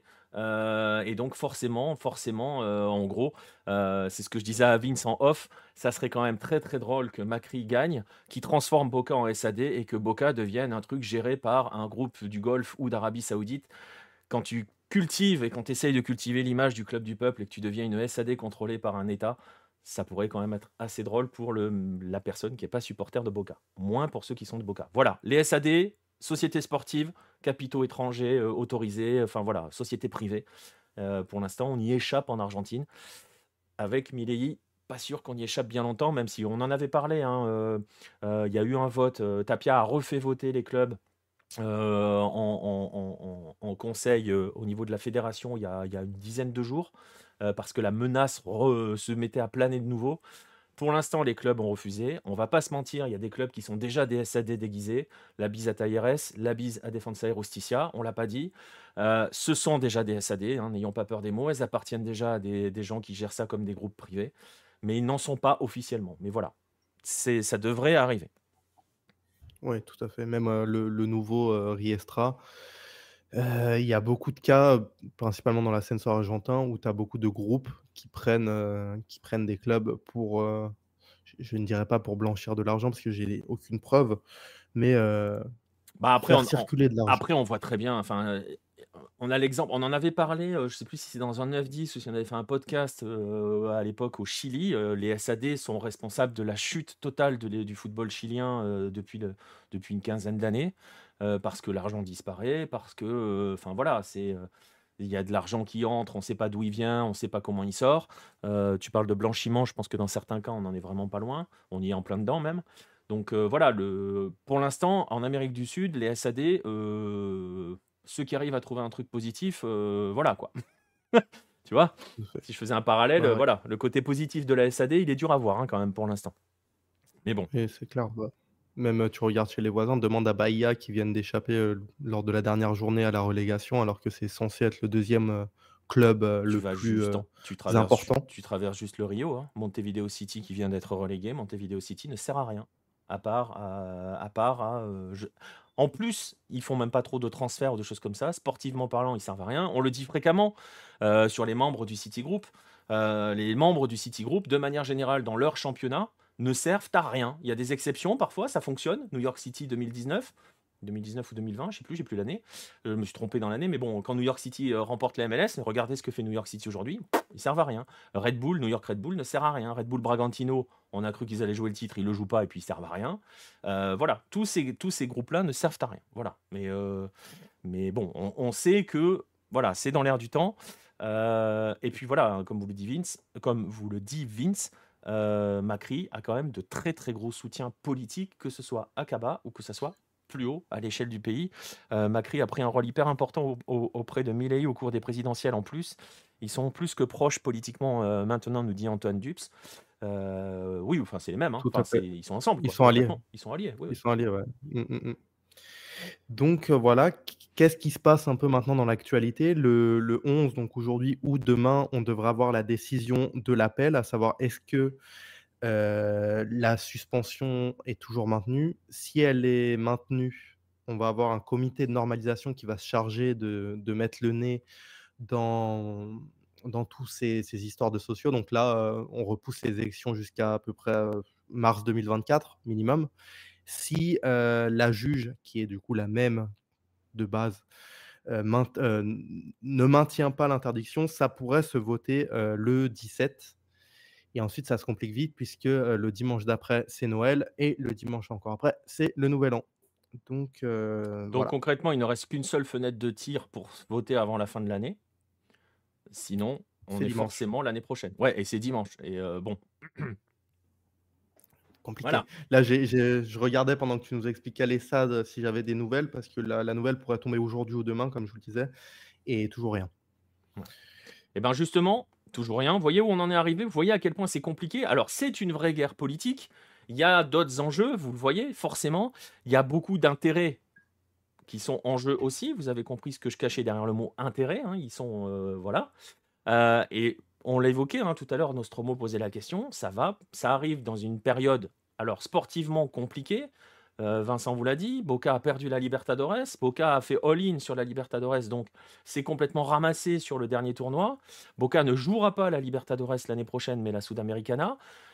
Alors, ils resteront quand même à jouer une compétition continentale. Tu le disais, Vincent, sous Macri, ils l'ont gagnée, la Sudamericana. Donc, elle compte quand même. Financièrement parlant, c'est pas la même histoire quand même, faut le dire. C'est comme quand vous passez de la Ligue des Champions à l'Europa League. C'est pas la même échelle d'argent, mais c'est le même principe, hein. Dans vos budgets, c'est pas du tout la même chose. Il y a cette période compliquée en termes sportifs, donc qui vient, voilà, elle est déjà compliquée sportivement parlant, avec beaucoup de questions qui se posent sur les joueurs et tout et tout. Comment, on va évoquer les conséquences, hein, comment pour le club, ce contexte actuel se fait que bah, pour l'instant, il n'y a pas de nouveau président, quel qu'il soit en fait, hein, j'ai envie de te dire. Euh, Comment Boca peut ne pas être impacté par ce qu'il se passe, comment Boca presque peut s'en sortir pour aborder la saison prochaine. On rappelle juste, et après je te laisse y aller, le prochain tournoi, on va repartir sur une Copa de la Liga, hein, parce que bon, on va pas rentrer dans le détail, mais l'AFA se dit j'en ai marre de voir tout le monde qui s'en fout, je vais la mettre en début de saison. Bref, ça marchera pas. Mais bon, bref, la Copa de la Liga reprend dernière semaine de janvier. Donc c'est dans un mois et demi, hein. Donc Tout à fait. il y a un mois et demi pour construire l'effectif, concrètement. Comment Boca peut s'en sortir concrètement de cette situation? Alors c'est toute la difficulté, c'est-à-dire que d'un côté, si c'est Macri, l'entraîneur sera Palermo. Ça, c'est officiel. Si c'est Riquelme, l'entraîneur devrait être, Martinez, donc ex-entraîneur d'Huracan qui a démissionné récemment. C'est un secret de polichinelle, c'est pas officiel, mais on est quasiment certain que ce sera lui. Paul Bismuth a tout à fait, bien poser la question, vu que le mandat est passé au niveau des décisions, comment ça fonctionne? C'est ce que je vous disais, en fait, lors de la conférence de Macri, j'ai insisté dessus. Macri a dit qu'il ne souhaite pas que les dirigeants actuels continuent à diriger le club avec un mandat expiré parce qu'ils pourraient faire n'importe quoi avec l'argent. Sauf qu'en fait, Ou parce qu'il voudrait surtout pas on s'il gagne, en fait, après, il y a un côté, tu vois, on critique beaucoup Macri, mais sur le côté là, pour le coup, je vais le défendre. S'il venait à être élu après cette période de transition, il peut pas assumer tous les choix qui vont être faits par tu vois ce que je veux dire? C'est-à-dire que ceux qui vont tout à fait, décider dans les jours ou dans les semaines qui viennent, imaginons que les élections ont lieu en mars. C'est fou, mais c'est possible. Il y a un monde dans lequel c'est possible. Celui qui va arriver au pouvoir à ce moment-là va devoir assumer toutes les décisions qui ont été prises entre aujourd'hui et mi-janvier, concrètement, dans le mois qui arrive. Donc, la tout à fait. question de Macri, pour le coup, on sait qu'elle n'est pas désintéressée, mais si elle l'était, enfin, si elle pouvait l'être, elle serait pertinente. Parce que qui que ce soit au pouvoir, il va devoir assumer ce qui va être décidé là. Donc, qui va décider là concrètement? Tout à fait. Bah, là, en fait, on a un précédent. Déjà, on va attendre la réponse avant de dire quoi que ce soit, mais on a des précédents importants, à savoir Independiente. On n'avait pas fait un 9-10 exclusivement sur ça, mais on avait parlé de la chute aux enfers d'Independiente et dedans, on en parlait un petit peu. Moschano, il est resté plus d'1 an, alors que le mandat était expiré. Donc on peut se dire, il s'est passé un peu la même chose à San Lorenzo également. On peut se dire, selon toute vraisemblance, si on suit ça, Riquelme devrait pouvoir annoncer son nouvel entraîneur et faire son mercato. Le problème, c'est qu'en face, cette fois-ci, c'est un peu plus solide que ce qu'on avait, en face, lors des élections à Independiente ou à San Lorenzo. Là, on a vraiment quelqu'un de très puissant qui a le bras long et qui peut, faire une autre demande en justice pour bloquer tout ça. Sauf qu'en fait, du côté des supporters, il y a un gros problème, c'est-à-dire que non seulement ça commence à agacer, tout le monde, à part les trolls, du style, la Macrineta, parce qu'en fait, Boca perd. Boca perd. Ah oui, complètement. Il y a aucun gagnant et pire que ça, le club est vraiment en train de perdre. Qu'est-ce qu'on va faire? On va encore poursuivre en intérim? On va se retrouver avec Heron, là encore, pendant 2 mois? Ah, puis c'est surtout Enfin c'est non. surtout c'est surtout que tu ne construis pas ton effectif Voilà, c'est ça. quel qu'il soit. Parce que tu pourrais te dire dans l'absolu, la solution la plus, enfin, je sais même pas si c'est la meilleure solution, c'est limite tu mets le club sous administration. Mais, c'est pas possible, tu peux pas construire. Tu peux pas construire. Non, tu peux rien faire et c'est tout un vrai problème. Après, tu vois, Nostromo là qui nous dit que oui, Boca part favori pour la Ouais, Sudamericana, mais que d'autres clubs pas forcément, hein. Il y a l'Inter qui la joue aussi et l'Inter, ils sont bien mieux armés que Boca pour la jouer. ouais, il y a Corinthians aussi, Corinthians, j'ai plus de doutes, à ce niveau-là, ouais, enfin, il y a les faut brésiliens, faut quoi. voir comment oui, Enfin, voilà, ouais, c'est ça, il y a quand même Corinthians, quelques sans bons être fou, ils ont brésiliens. fait un parcours en Sudamericana, hein. Oui, oui, oui, mais bon, tu vois, bah, rien que contre, Estudiantes, ils passent, par miracle, contre Newell's, pareil, le Ouais, match ouais, mais retour s'est bon, tendu, mais un ils passent quand Corinthians même parce Boca, que on c'est sait ce que ça Corinthians, fait, ouais. hein. Mais, Voilà, ouais, ouais. mais bon, oui, oui, sur le Malheureusement. papier, Boca est le premier favori pour la prochaine Sudamericana, mais sur le terrain, les autres clubs voudront jouer crânement leur chance. Quand tu joues la Sudamericana et que tu as Boca parmi tes adversaires, tu vas avoir envie de te donner à fond. La tâche sera clairement pas facile pour Boca, encore moins s'il n'arrive pas à construire un effectif pour la Sudamericana, sachant qu'à la base, et on disait, favori, je suis pas sûr à 100%. Après, ça reste Boca, hein, donc l'ADN continental fait qu'ils sont dans les prétendants au titre. Ça, c'est une certitude. Mais parce que c'est Boca. Mais justement, en plus, il y a cette difficulté-là. On parle de Sudamericana, il y a cette difficulté-là parce que, et c'est ce que je disais tout à l'heure, quand vous jouez la Libertadores, c'est plus facile d'attirer des joueurs que quand vous jouez la Sudamericana. Et même Tout quand à vous fait. vous appelez Boca, faut dire les choses très clairement. Donc, dans une construction d'effectifs, ça, plus ça, plus ça, plus ça rend la tâche encore plus difficile pour le Boca à venir. Est-ce qu'on peut craindre le pire concrètement pour Boca pour la saison prochaine?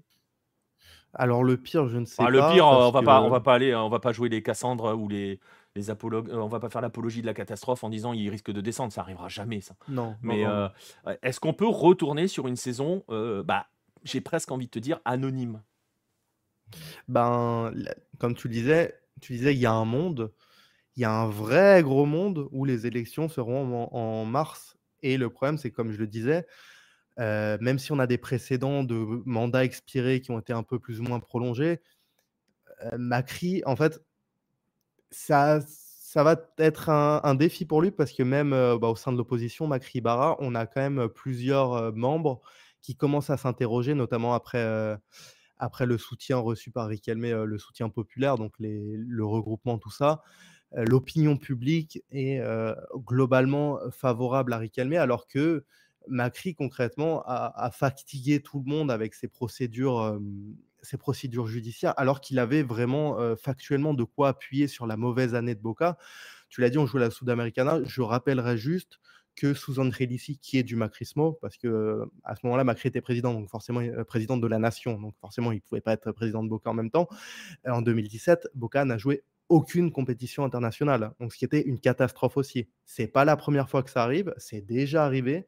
Ça n'exclut pas le fait que jouer la Sudamericana pour un club comme Boca, c'est absolument inadmissible, encore plus dans un championnat à 28 équipes Ouais. où il y a une bonne équipe, à savoir River, parce que tu m'excuseras, le reste, HRS, ils ont fait une bonne première partie de Ah, ils ont saison, fait ensuite 6 ils ont mois. tout vendu aux Mexicains. Mm. Voilà, c'est ça, ils ont vendu les meilleurs joueurs aux Mexicains. Et le reste, bon, tu as Central qui est pas trop mauvais, mais bon, on est sur Ouais. un niveau Le truc, cataclysmique. c'est-à-dire que quand tu vois qui, indépendamment, autre que River, quand tu vois qui en Argentine va en Libertadores, bon, voilà quoi. Tu te Ouais, dis, c'est pas normal ouais, que c'est ça. Boca n'y soit pas. Bah, regarde la finale là. Platense, Central. Rosario Central. Enfin, c'est improbable. On est en Je train de veux vous la bien qu'il vendre y à ait la du finale. samedi prochain en direct Samedi sur Allo, prochain. venez. On va se régaler, on la fera, on va en train de vous la vendre, on va se régaler. Mais si vous voulez voir le futur coach de Boca quand Macri aura pris le pouvoir,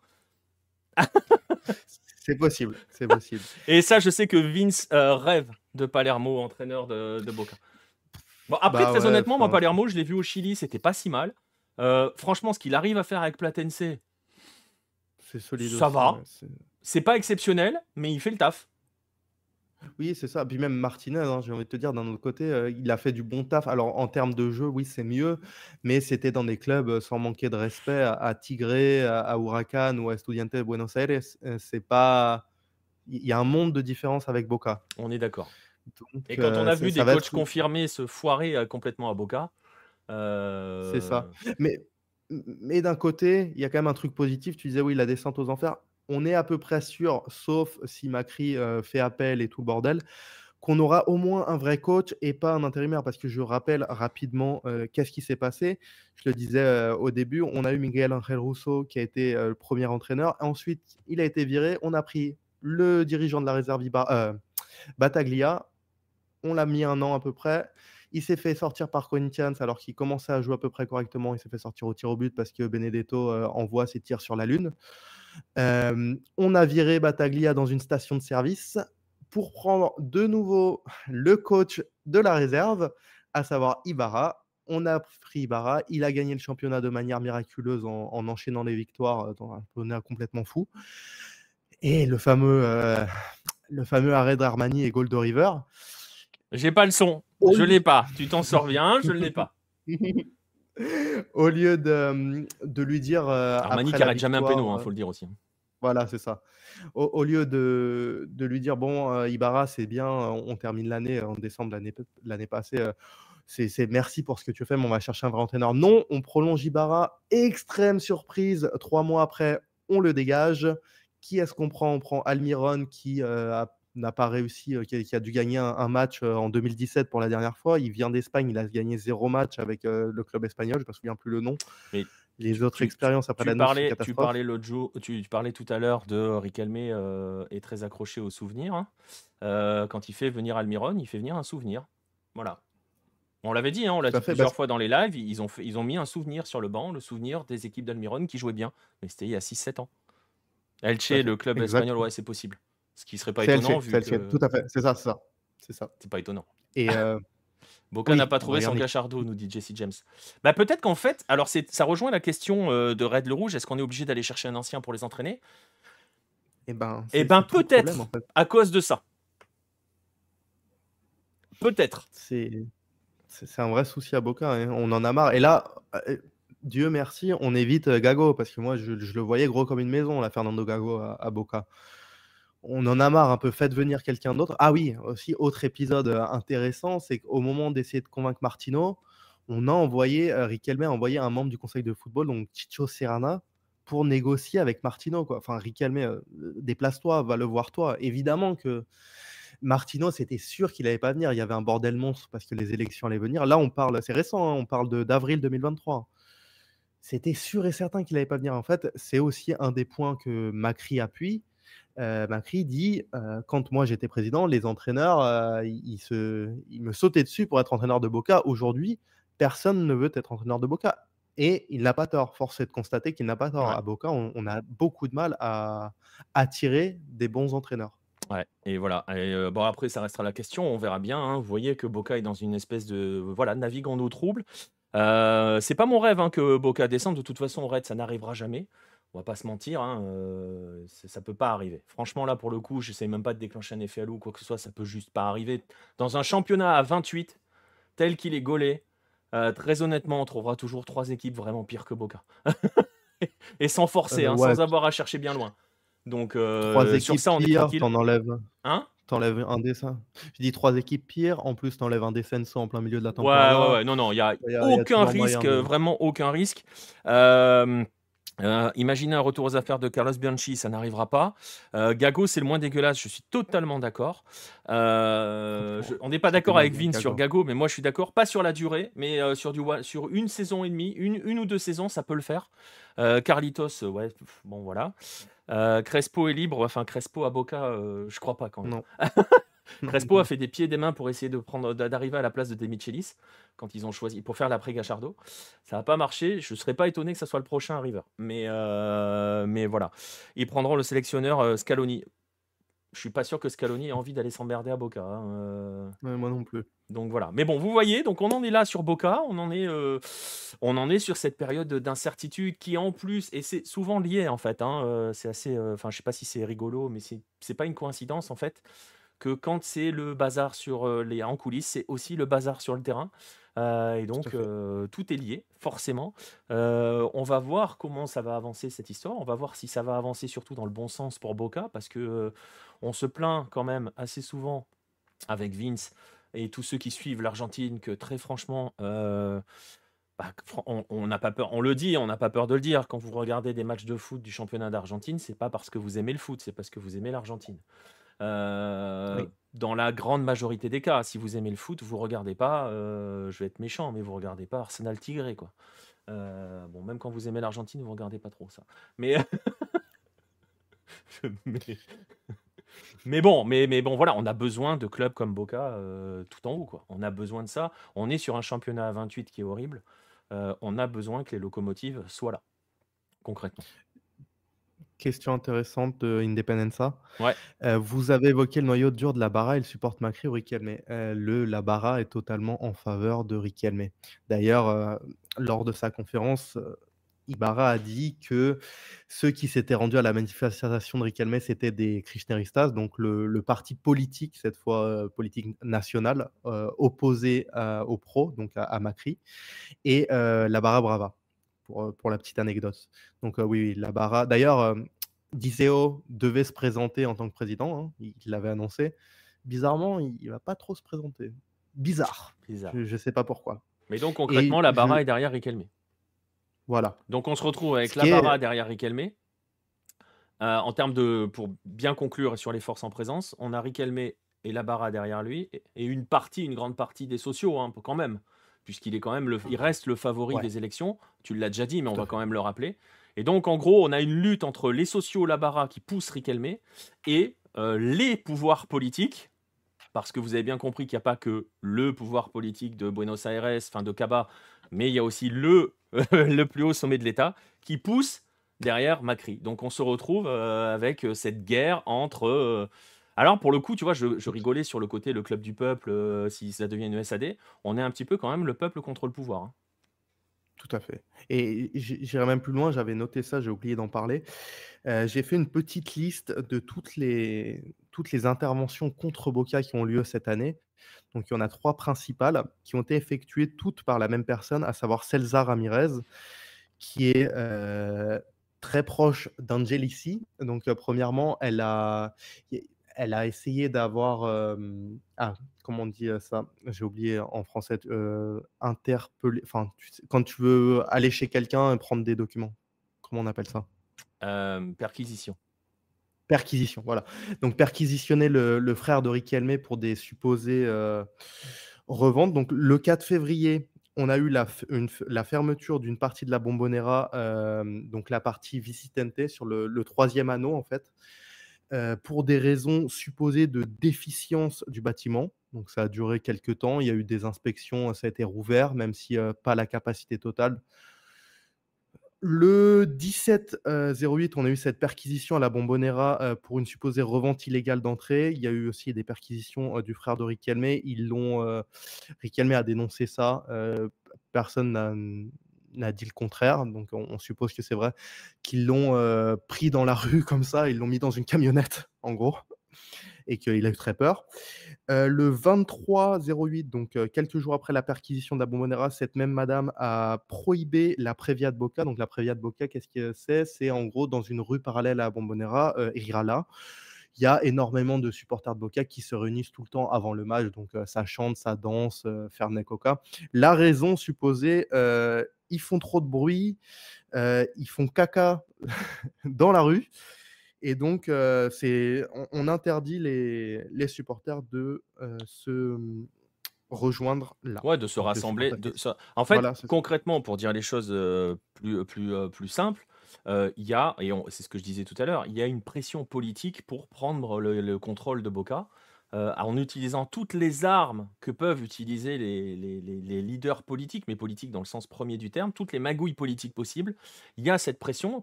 J'aurais presque envie de dire, il y a une tentative de coup d'État à Boca, concrètement, qui est menée depuis plusieurs mois. Macri veut passer sur un malentendu, pas franchement un malentendu, parce que pour le coup, il fait en sorte que de prendre le pouvoir, hein, concrètement. Est-ce qu'il y a des sondages qui sont faits? Est-ce qu'ils sont fiables? Oui, ça dit quoi? Alors sur les sondages, tu l'avais évoqué, hein, on va bientôt conclure cette partie. Tu l'avais évoqué, les sondages jusqu'ici, ils ont toujours été en faveur de Riquelme, hein. Ouais, ouais et assez largement. Pour le coup, on n'a jamais été au niveau du 90, 10 ou du 95-5 que Riquelme vendait. Mais, la plupart des personnes, comme je vous le disais, en fait, c'est ce qu'a fait Riquelme, c'est pas terrible, mais c'est pas non plus catastrophique. On est très loin de Passarella à River, par Ouais, exemple. ouais. Et en fait, la plupart des socios veulent que le club reste aux socios, en fait. El club es de los socios. Et en gros, si Macri vient, ça va se transformer en SAD. Il ne le dit pas directement, mais Mais on le c'est pour sait. ça que la plupart des socios restent attachés à ce modèle. Mais moi, j'en fais partie, par exemple. Moi, si j'avais une troisième option viable, évidemment, je la prendrais. Mais là, bon, je ne vais pas aller voter parce que je ne vais pas me déplacer à Buenos Aires, surtout qu'on n'a pas la date. Heureusement que je n'avais pas réservé, d'ailleurs.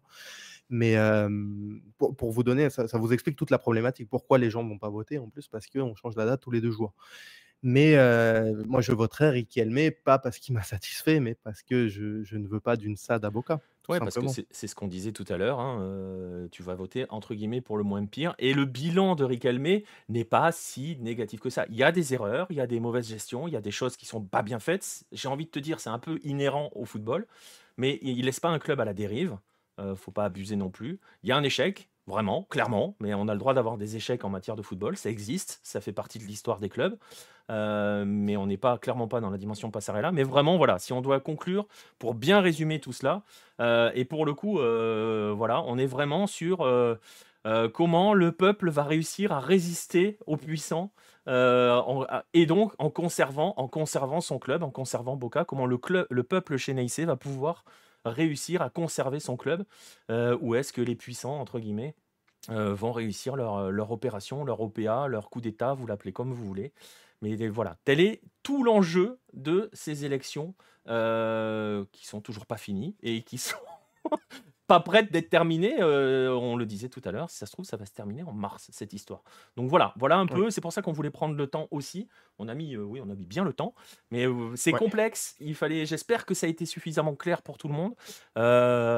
Mais vous voyez à quel point, quels sont les enjeux, et vous voyez aussi pourquoi c'est toujours différent en Argentine, hein, et en Amérique du Sud de manière générale, mais en Argentine plus particulièrement quand on touche à ces clubs, on parle pas simplement de football. Vous voyez qu'il y a aussi d'autres enjeux que vous pouvez mettre en parallèle avec le monde de tous les jours, la vie de tous les jours. Voilà, il est question pour le peuple chénaïsé de conserver son club, tout simplement. Voilà ce qui est en jeu dans cette lutte qui est pas prête d'être terminée. Et au-delà de ça, pour confirmer ta conclusion qui est très bonne, c'est que si Boca tombe, Ça va être le premier à tomber, mais tous les autres vont tomber après.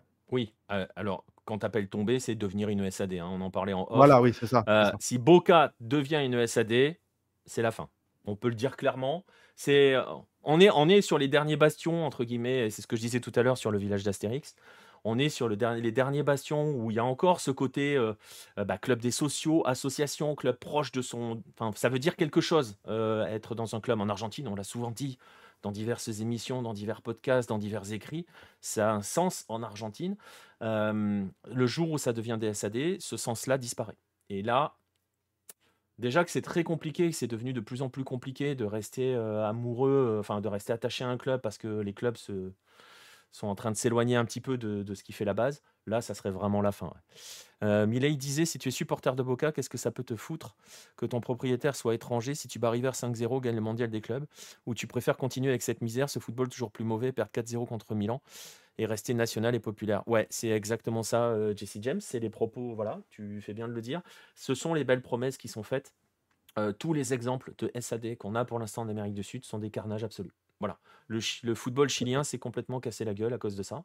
Bon, il était déjà pas au sommet, hein, mais ne se relève pas depuis des années et des années à cause des SAD. Pour les SAD, est-ce que l'AFA n'a pas son mot à dire? Si, c'est ce que je disais tout à l'heure, elle a voté encore, il y a une dizaine de jours, hein, je crois même pas, pour confirmer Oui. qu'elle était contre. Le problème, c'est Mais que c'est toujours la même histoire, c'est la notion de locomotive. Si Barracas Central devient une SAD, tout le monde s'en fout. Si Boca devient une SAD, c'est plus la même chose. Donc voilà. D'autres choses à rajouter, Vince? non, non, non, j'allais dire, la dernière action un peu, douteuse qu'il y a eu, en place, c'est assez drôle, c'est que vous n'êtes pas sans savoir que Argentine-Uruguay s'est déroulé à la Bombonera. Le soir du match, juste après le match, cette même, Celsa Ramirez a clôturé la Bombonera, pour, excès de public. La suspension a été levée après que Boca ait présenté en fait en ayant dit que c'était l'AFA qui avait géré tout ça et il y avait des documents de l'AFA qui prouvaient qu'il n'y avait pas eu plus de public que nécessaire. Mais voilà, Donc une fois de plus, cette tentative d'ingérence politique tout à fait. pour Exact. perturber le bon fonctionnement de Boca. Macri ne peut pas décider tout seul. N'oublie pas qui dirige l'AFA. N'oublie pas qu'en Argentine, tout s'achète, à commencer par les hommes. Voilà. Pour le coup, je pour le coup, comment ça s'appelle? Tapia est vraiment, aligné sur Riquelme. À ce niveau-là, On verra jusqu'à Tapia quand. président de l'AFA. Voilà, c'est ça, exactement. Mais C'est pour pour ça que l'instant, je oui. disais que tout s'achète. Le jour où Macri et Milei, s'ils gagnent, lui disent on va transformer Boca en SAD et on va te trouver un Qatari pour investir dans ton Barracas central, tu vas voir si les SAD vont Oui. pas s'ouvrir. River qui va devenir le club du peuple face à Boca racheté par un fonds d'investissement. Alors, si tu veux tout savoir, Alex Mino, je chambre Vince avec ça. Hein. Donc, mais bon, Vince le disait et à juste raison, si Boca tombe, d'autres suivront. Parce que avec l'argument du ah ouais, mais on est obligé de s'aligner, sinon on pourra pas tenir. Voilà, ça sera l'argument qui sera sorti. La phrase de Milei, tout le monde va la prendre. Hein. Donc voilà. Voilà. On va conclure sur cette partie-là. On a pris le temps, je le disais, de parler de ce qui se passe à Boca. Vous voyez que la situation n'est pas terminée. Hein. On continuera d'en parler hein, sur Hello, que ça soit dans des versions. Bon courage, Vince. Ouais, je pense qu'on va Merci. rester. C'est sympa d'avoir un Paul Bismuth dans le chat avec ce genre de sujet. C'est vrai.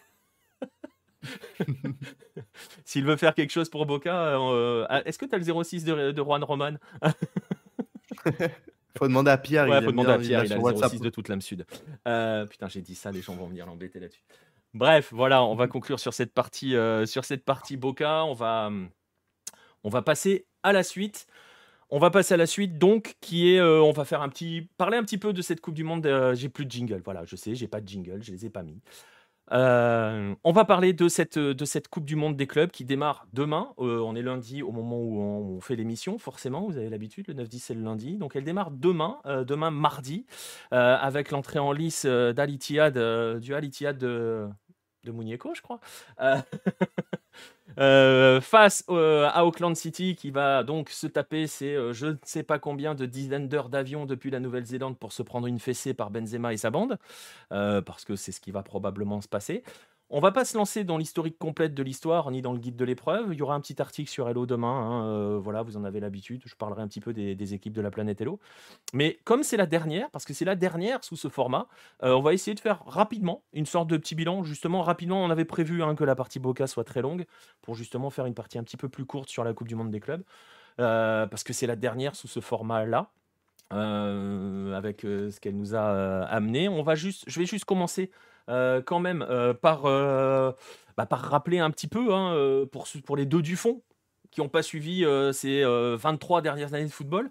Je pense qu'il n'y en a pas beaucoup dans le chat, mais on va rappeler que c'est la compétition qui a remplacé l'Intercontinental. Il y avait eu un premier test en 2000 et elle a pris la suite de la Coupe Intercontinentale, la fameuse Coupe Intercontinentale qui, lorsqu'elle a été créée en 1960, avec notamment ce premier match de Peñarol face au Real, quand elle a été créée, ne concernait que l'Europe et l'Amérique du Sud. Hein. On se rappelle, enfin, on va pas se mentir, dans les années 60, il y avait l'Europe ne regardait que du côté de l'âme sud quand elle cherchait des adversaires. Hein. Les autres continents n'existaient pas. Donc ça a duré comme ça. On en a déjà suffisamment parlé aussi. On a parlé des époques des années 70 très très violentes avec tout le monde connaît l'histoire par exemple avec Estudiantes. Hein. Voilà, on va pas revenir sur le magnifique Estudiantes des années 70. On va pas revenir sur l'Independiente des années 70 avec des rencontres qui aussi étaient un petit peu limites. Avec une Europe qui commence à plus du tout vouloir la jouer. Hein. D'ailleurs, ils envoient les finalistes des compètes. Enfin voilà. Je crois que d'ailleurs Boca, quand il gagne la Libertadores 78, il n'y a pas d'intercontinental parce que Liverpool n'y vient pas, je crois.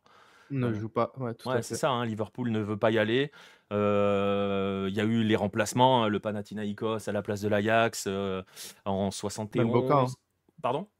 Mönchengladbach Ex- qui a joué Boca aussi. Exactement. Alors en allemand, c'est Mönchengladbach. Ah, pardon, je parle pas allemand. Qui joue Boca en 77 sur la première des deux de Boca. Ouais. Et d'autres, on n'a Donc pas joué. voilà, il y a Malmö, il y a le Bayern qui est remplacé par l'Atlético, etc., etc. On se rappelle que cette compétition a failli disparaître et qu'elle a été sauvée pour le coup par les Japonais et par Toyota, pour dire les choses très clairement, Ouais. qui a décidé que comme tout le monde se mettait sur la gueule et plus personne voulait la jouer, et se mettait sur la gueule dans le sens premier du terme, ils ont dit bah, venez sur terrain neutre, venez jouer à Tokyo, parfois dans des conditions, je vous raconte même pas. Et donc ça a donné, l'Intercontinental sur finale unique avec le titre de national en 80 pour ouvrir cette tradition qui a donc perduré jusqu'en 2004. Et donc, dans ce contexte, il y a eu la Coupe du Monde des clubs qui est arrivée avec cette soi-disant volonté, Gold Demi Pays Toyota, ouais, c'est ça, avec cette volonté d'ouvrir, d'arrêter de faire en sorte que la compétition ne soit réservée qu'à deux clubs, le vainqueur de la Ligue des Champions et le vainqueur de la Libertadores, et ont décidé de l'ouvrir aux autres continents, d'où la Coupe du Monde des clubs. Il y a eu 2000 le premier test au Brésil, le Corinthians l'a gagné. Alors ce qui est assez marrant en 2000, c'est que Corinthians gagne la World Cup, la Coupe du Monde des clubs, et Boca gagne l'Intercontinental. Donc cette année-là, les deux champions du monde sont sud-américains. Gardez-le en tête parce que ça a bien changé depuis. Euh, et puis donc, elle a fini par s'installer à partir de 2005. Et justement, on va aborder un petit peu, je vais vous montrer le palmarès parce qu'il est terrible. Il est terrible, les allers-retours d'Express d'Auckland pour jouer un match, c'est quand même sacrément ridicule. Voilà, ça c'est la limite de la chose. Donc elle a été mise en place avec un format où c'est censé s'ouvrir au monde, sauf qu'au final, il se passe quoi? Il se passe que le Sud-Américain et l'Européen n'arrivent qu'en demi-finale. L'Européen, lui, il arrive en tongue, hein, 4 jours avant le match peinard. En plus, maintenant, c'est très souvent à 2-3 heures d'avion max pour l'Européen quand tout le monde doit traverser je ne sais pas combien d'heures. Je me souviens que on en avait parlé hein, au mois de mars, on avait parlé de la Coupe du Monde des clubs, la dernière qui s'est jouée. On avait fait tout un focus sur comment elle était perçue en Afrique, en Asie et en Amérique du Sud. Et justement, on avait parlé, je mettrai le lien dans la description, hein, c'est dans un 9-10 d'ailleurs.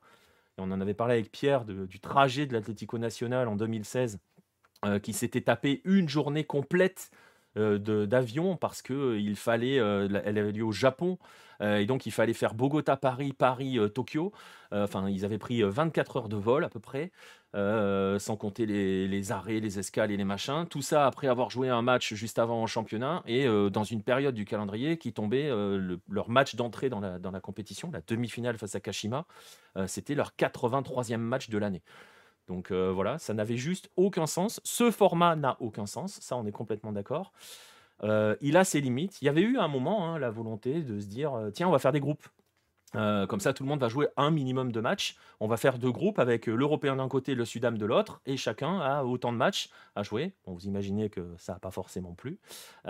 Et donc, il y a toutes ces contraintes, j'ai envie de dire, géographiques, parce que maintenant, elles se jouent soit en Afrique du Nord, soit au Moyen-Orient, un petit peu au Japon, mais ces derniers temps, vous voyez où ça se joue essentiellement.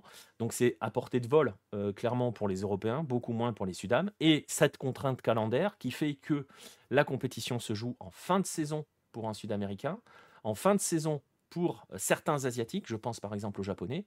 Cette année, on a Urawa, donc voilà, eux, ils ont terminé leur championnat. En fin de saison pour tous les Américains, concrètement, c'est fini partout aux Amériques. Il y a Léon, cette année, on va parler un petit peu de 2023, alors que les Européens sont à mi-saison et donc sont en pleine bourre. Donc il y a tout cela et il y a évidemment un autre facteur qui fait que cette Coupe du Monde est arrivée au-delà de ses limites. Vous le voyez sur le palmarès, il est terrible. Franchement, le bilan, il est juste absolument terrible. Sur les 10 dernières années, c'est 10-0 quand même. Donc, depuis la victoire du Corinthians, c'est 10-0 pour l'Europe. Voilà, c'est juste, il n'y a pas, y a plus rien, y a plus de lutte en fait. J'arrive même pas à comprendre l'intérêt des non-européens à venir. C'est une très bonne question, Alex. On l'avait évoqué dans cette émission et on va pas se mentir. Cette année, c'est Fluminense qui y va. La compétition n'intéresse que les supporters de Fluminense. En Argentine, tout le monde s'en fout. Dans les autres pays, tout le monde s'en fout de cette compétition. Les supporters de Fluminense vont la suivre en espérant que, mais généralement, les autres clubs et les autres pays sud-américains ne la regardent même pas. Donc oui, elle n'a plus d'intérêt. Euh, Ouais, Moi, je suis pas tout à fait d'accord à ce niveau-là. En Argentine, tu vois, par exemple, l'année dernière, on l'a pas mal regardé, même quand c'était Palmeiras. On les regarde quand même pas trop mal. Petite précision, pour les clubs Sudam, c'est le titre le plus important quand qu'un ton club club, puisse alors, en gagner. fait, si je fais un parallèle, c'est la Coupe de la Ligue. C'est-à-dire que quand ton club est dedans, t'es à fond. Et ça devient le truc le plus important. La vitrine mondiale, nous, moi, je me souviens, on avait été voir l'América en 2016 quand ils se préparaient, entre guillemets, à aller à la Coupe du Monde. Ils ne parlaient que du mondial des clubs parce qu'ils y étaient. Quand Tigres se hisse en finale face au Bayern et accroche le Bayern concrètement en finale, ils font la fierté du Mexique. Mais en gros, tant que ton club y est, voilà. Mais si ton club y va et se ramasse en demi-finale ou avant, parce que ça arrive parfois, enfin non, ça peut pas arriver avant la demi-finale quand tu es sud-américain, bah finalement on finit par l'oublier quoi. On finit par se dire quand River se Ah, prend une branlée face au Barça, ouais, mais c'est parce que. Ah oui, en 2015, tu veux dire? Parce que là, j'allais dire, tu vois, genre Flamengo, ils se font toujours troller pour les l'année Brésiliens c'est dernière. C'est parce différent. que. Je vais mettre les Brésiliens à part. Même les Argentins aussi, je te dirais que pour Écoute, le coup. ça, je sais pas. Après, franchement, les Ça doit derniers, dépendre des communautés aussi, peut-être, tu quand vois. River se fait sortir par Alain, ça Mais c'est parce qu'ils viennent grogne, de gagner mais parce qu'ils viennent de gagner contre Boca, tu vois? Donc, ouais, mais tu vois, forcément, tu vois, tu cette peux Coupe du pas. Monde des clubs, tout le monde s'en fout en fait. Oui, parce que tu as gagné d'un autre côté, là, la Libertadores, c'était nettement plus important. Alors que, tu vois, cette année-là, moi, je me souviens très bien, on parlait déjà que River de Muñeco pouvait battre le Real et pouvait être champion, tu vois? Ouais, et ils se font Je m'en taper par rappelle bien, Alain tu au vois? tir au but si j'ai bonne mémoire. Mais Ouais, tout à fait, exactement. Donc, en fait, ça dépend vraiment, là, pour la coupe 2018 était quand même très particulière parce que là, oui, effectivement, quand tu gagnes la Libertadores contre ton rival maximum, tu peux difficilement faire mieux, quoi. Mais c'est aussi la limite de la. Enfin, je trouve que c'est la limite, c'est-à-dire, on en revient sur l'histoire calendaire, c'est-à-dire que généralement, et c'est le cas de Fluminense par exemple cette année, en fait, tu gagnes la Libertadores et un mois plus tard, tu as le mondial des clubs. Et très franchement, ça fait juste un mois que tu fais la fête, quoi. Et que tu es en roue libre Ouais. totale. Et donc, très franchement, le mondial des clubs, ça ne t'intéresse plus. Et vraiment, alors tu y vas en te disant, bon, si on se hisse en finale, c'est ce que je disais, le parallèle Coupe de la Ligue. Si tu te hisses en finale et que tu vas jouer le gros européen, là, ça a du sens. Quand Flamengo affronte Liverpool, bon, après, c'est particulier parce que les Brésiliens n'existent, et c'est valable pour les clubs et pour la sélection, que par la vitrine mondiale. Tu vois, la Copa América, la Seleção, les supporters, ils s'en foutent. La Ouais, Coupe du monde, ils s'en foutent pas. total. La Libertadores, je vais pas dire qu'ils s'en foutent parce que, par exemple, Fluminense, voilà, ils s'en foutent pas, ça a du sens. Mais si tu leur demandes de choisir, bon, c'est ce qui arrivera peut-être dans les prochains formats, de choisir entre gagner la Libertadores et la Coupe du monde des clubs, ils vont te dire la Coupe du monde des clubs, je pense. Tu vois? Ouais, mais personne va pouvoir la gagner, tu vois? C'est un peu faussé, ça, avec le nouveau format. On On la va gagne déjà pas comme ça, donc Eh ben, on va en parler dans un instant du nouveau format, juste pour rappeler, hein, par rapport ce qui explique aussi, cela et je pense que ça a aussi un effet, un impact sur l'intérêt. C'est-à-dire que quand tu sais que tu vas te faire de toute façon défoncer par l'européen, tu vois ce que je veux dire? Il y a plus d'ambition, en fait. Si je peux faire un parallèle parce que je commande des matchs de coupe de France, tu vois, en France, machin. Les petits clubs, la seule chose qui les intéresse, c'est de jouer maintenant. C'est plus de faire une épopée et de se dire: «Tiens, on peut peut-être renverser des gros», parce que tu sais que si à un moment tu as le PSG sur ta route, tu es mort. mmh. Et donc tu pourras pas passer si tu t'appelles, je sais pas, n'importe quel petit club. Et là, c'est la même histoire. Heu, les matchs sont plus équilibrés qu'il n'y paraît au final. Sur les dernières finales, oui.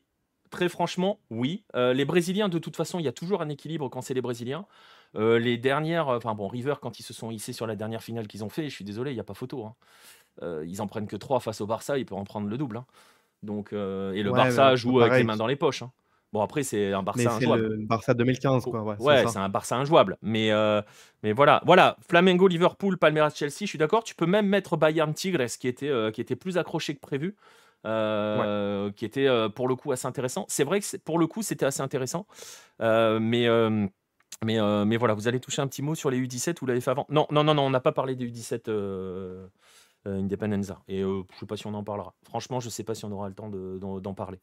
Mais voilà, il y a ce côté un petit peu, la sensation aussi enfin, il y a un petit peu de fatalisme. Je le disais, on est sur un 10-0. Si en étant, parce que en fait, le moment où tout a changé, c'est Larry Bosman, hein, on va pas se mentir, qui a accentué les inégalités à la fois financières, enfin surtout économiques, qui font que depuis l'Europe pille systématiquement. On va faire la bise à Kendry Paez et à Hendrik, qui joueront quasiment pas de Libertadores et qui joueront à Chelsea et au Real. Voilà, enfin, qu'on verra quasiment pas sur le continent. Ouais. Donc il y a ça. Et si on regarde le bilan depuis Larry Bosman, 23-5 pour l'Europe. Voilà. Si on mélange les dernières intercontinentales et, et les dernières Coupes du Monde des clubs, c'est pas compliqué, hein. Les vainqueurs, on les compte donc sur les doigts d'une main, sachant qu'il y en a un qui a fait le doublé, c'est Boca. Euh, donc, Et puis regarde le match contre le Bayern, quoi, enfin, se fait voler d'une force. voilà, Si en plus tu as des petits soucis d'arbitrage, c'est ça. ça aide pas non plus, quoi. Mais en fait, on est vraiment pour le coup, alors c'est marrant parce qu'on parlait de la lutte, avec les élections de Boca, on parlait de la lutte du le peuple veut garder, son club par rapport aux puissants. On est aussi dans cette lutte des petits contre les puissants, avec tout ce Ouais. que cela signifie derrière. Les Brésiliens sont moins petits que les autres, on va pas se mentir. Ils sont les puissants en âme sud, c'est aussi peut-être pour ça qu'ils ont plus de chances de rivaliser. Mais voilà, alors on va voir, hein, pour cette année, je vais vous montrer quand même, cette année. Alors c'est pas ça que je voulais vous montrer, c'est surtout ça. Le programme de cette compétition cette année. Ça démarre donc ce mardi avec Al Ittihad qui va jouer contre Auckland City. Voilà, on a l'habitude, hein, de croiser Auckland City, c'est toujours joli, mais ils vont se faire déchirer, on le sait. En plus, Al Ittihad, bon voilà. Donc voilà, la dernière superstar à avoir joué la Coupe du Monde des clubs, Neymar en 2015. Dans quel sens, Independenza, dans le sens à y avoir pris part? Bah non, Ronaldo met un triplé quand le Real. Quand est-ce que le Real quand est-ce que le Real en gagne, c'est pas Il gagne 2018 1-0 ou contre Grêmio. non, c'est pas Attends, 2018 justement contre Al Ain que Ronaldo met un triplé, sur la finale? j'ai un doute. Il me semble que c'est un truc comme ça. Heu, 2018, Al Rami, pas 2016. 2016, c'est l'Atlético Nacional qui se fait taper par Kashima et la finale 2016, Ouais, ah, c'est peut-être 2016, tu as raison, oui, tu as raison, c'est 2016 où c'était accroché face à Kashima. Donc voilà. Avec le club sud-américain, bah, en même temps, les dernières stars avec le club sud-américain, bah, Neymar en 2011, du coup. ouais, c'est compliqué, hein. Tu Ronaldinho qui va même pas en finale en 2013. Sur les jeunes talents, est-ce qu'il joue Roulian en 2018? Est-ce qu'il joue la demi-finale? Je suis pas sûr. Non, puis même, genre, il a dit la finale, je crois. Et puis la finale, ah ouais, la finale, Flamengo, est-ce qu'il y avait des pépites, Ah non, Flamengo? avoir joué là, ouais. Bah, Est-ce qu'il était encore à Flamengo, Vini, en 2019? non, non, non, je crois que Vinicius, de toute façon, même quand il était à Flamengo, il était plus souvent sur le banc qu'autre chose, Non, hein, à la fin, ils Vinicius. étaient obligés de le faire jouer, le Real avait imposé à ce qu'il joue. Oui, oui, oui, mais enfin, tu vois ce que je veux dire? Mais sinon, je suis d'accord avec Alrami, la dernière grande star, c'est André-Pierre Gignac en 2020. On est complètement d'accord. Ah, Et ça, on est c'est vrai, complètement d'accord. Mais je l'avais pas vu pour ça. voilà, on est d'accord. Voilà, ça clôt le débat. Voilà, t'as ta réponse, Independenza. Et je suis d'accord. Mais voilà. Donc, pour revenir à 2023, donc Al Ittihad Auckland, ça démarre demain, donc ce mardi. Léon va jouer au Urawa. Léon, heureusement qu'ils sont allés en Liga. Ils se sont fait taper par l'América, donc leur dernier match n'est pas si vieux que ça, parce que je parlais du calendrier. Urawa aussi joue en ce moment la Ligue des Champions, hein, voilà, donc c'est aussi sympa au niveau du calendrier pour ces équipes-là. Al Ahly jouera contre le vainqueur d'Al Ittihad Auckland, donc probablement contre Al Ittihad. Voilà. Et ensuite, ces équipes-là iront croiser donc soit Fluminense, soit Manchester City, qui arriveront tranquillement les mains dans les poches. On va se poser la question pour Fluminense, qui est vraiment, c'est ce que je disais tout à l'heure, en roue libre totale depuis la victoire, et c'est normal en même temps. Euh, Moi, j'ai trouvé qu'ils étaient assez sérieux quand même, hein, sur les matchs qu'ils ont fait, tu Ouais, vois? c'est Bon, pas même fifou contre quand même, hein. Palmeiras, ils ont pas fait oui, oui, oui, mais tu vois, ça pourrait être pire en vrai, hein. Quand Ouais, tu regardes, surtout vu la lutte, tu sais, la lutte pour le maintien, elle était quand même assez, spectaculaire. D'ailleurs, c'est vrai. je vous invite à suivre le Brasileirão cette année, il était extraordinaire. Franchement, Oui, que ce soit en c'est haut. un des Bah, plus en beaux haut, championnats que j'ai pu voir. ouais, alors tu vois, j'ai petite parenthèse, un peu déçu par le haut parce qu'on s'attendait à ce que ça soit encore plus fou.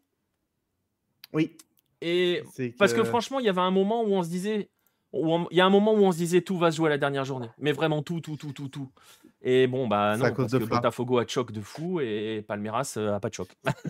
Donc Oui, voilà. c'est ça, et Flamengo à un moment a fait nul, Ouais, alors qu'il menait et tout, et à ce moment-là, ça nous a ruiné le tout, en fait. Même si le Flamengo Atlético Mineiro, d'ailleurs, 3-0 ils prennent, au Maracanã, était intéressant, était super, chargé, mais si Fla, à ce moment-là, n'avait pas choke le match d'avant, ça aurait été encore plus dingue. Mais, en soi, on a eu quand même pas mal de belles émotions, ouais, cette année, sachant complètement. des voisins argentins.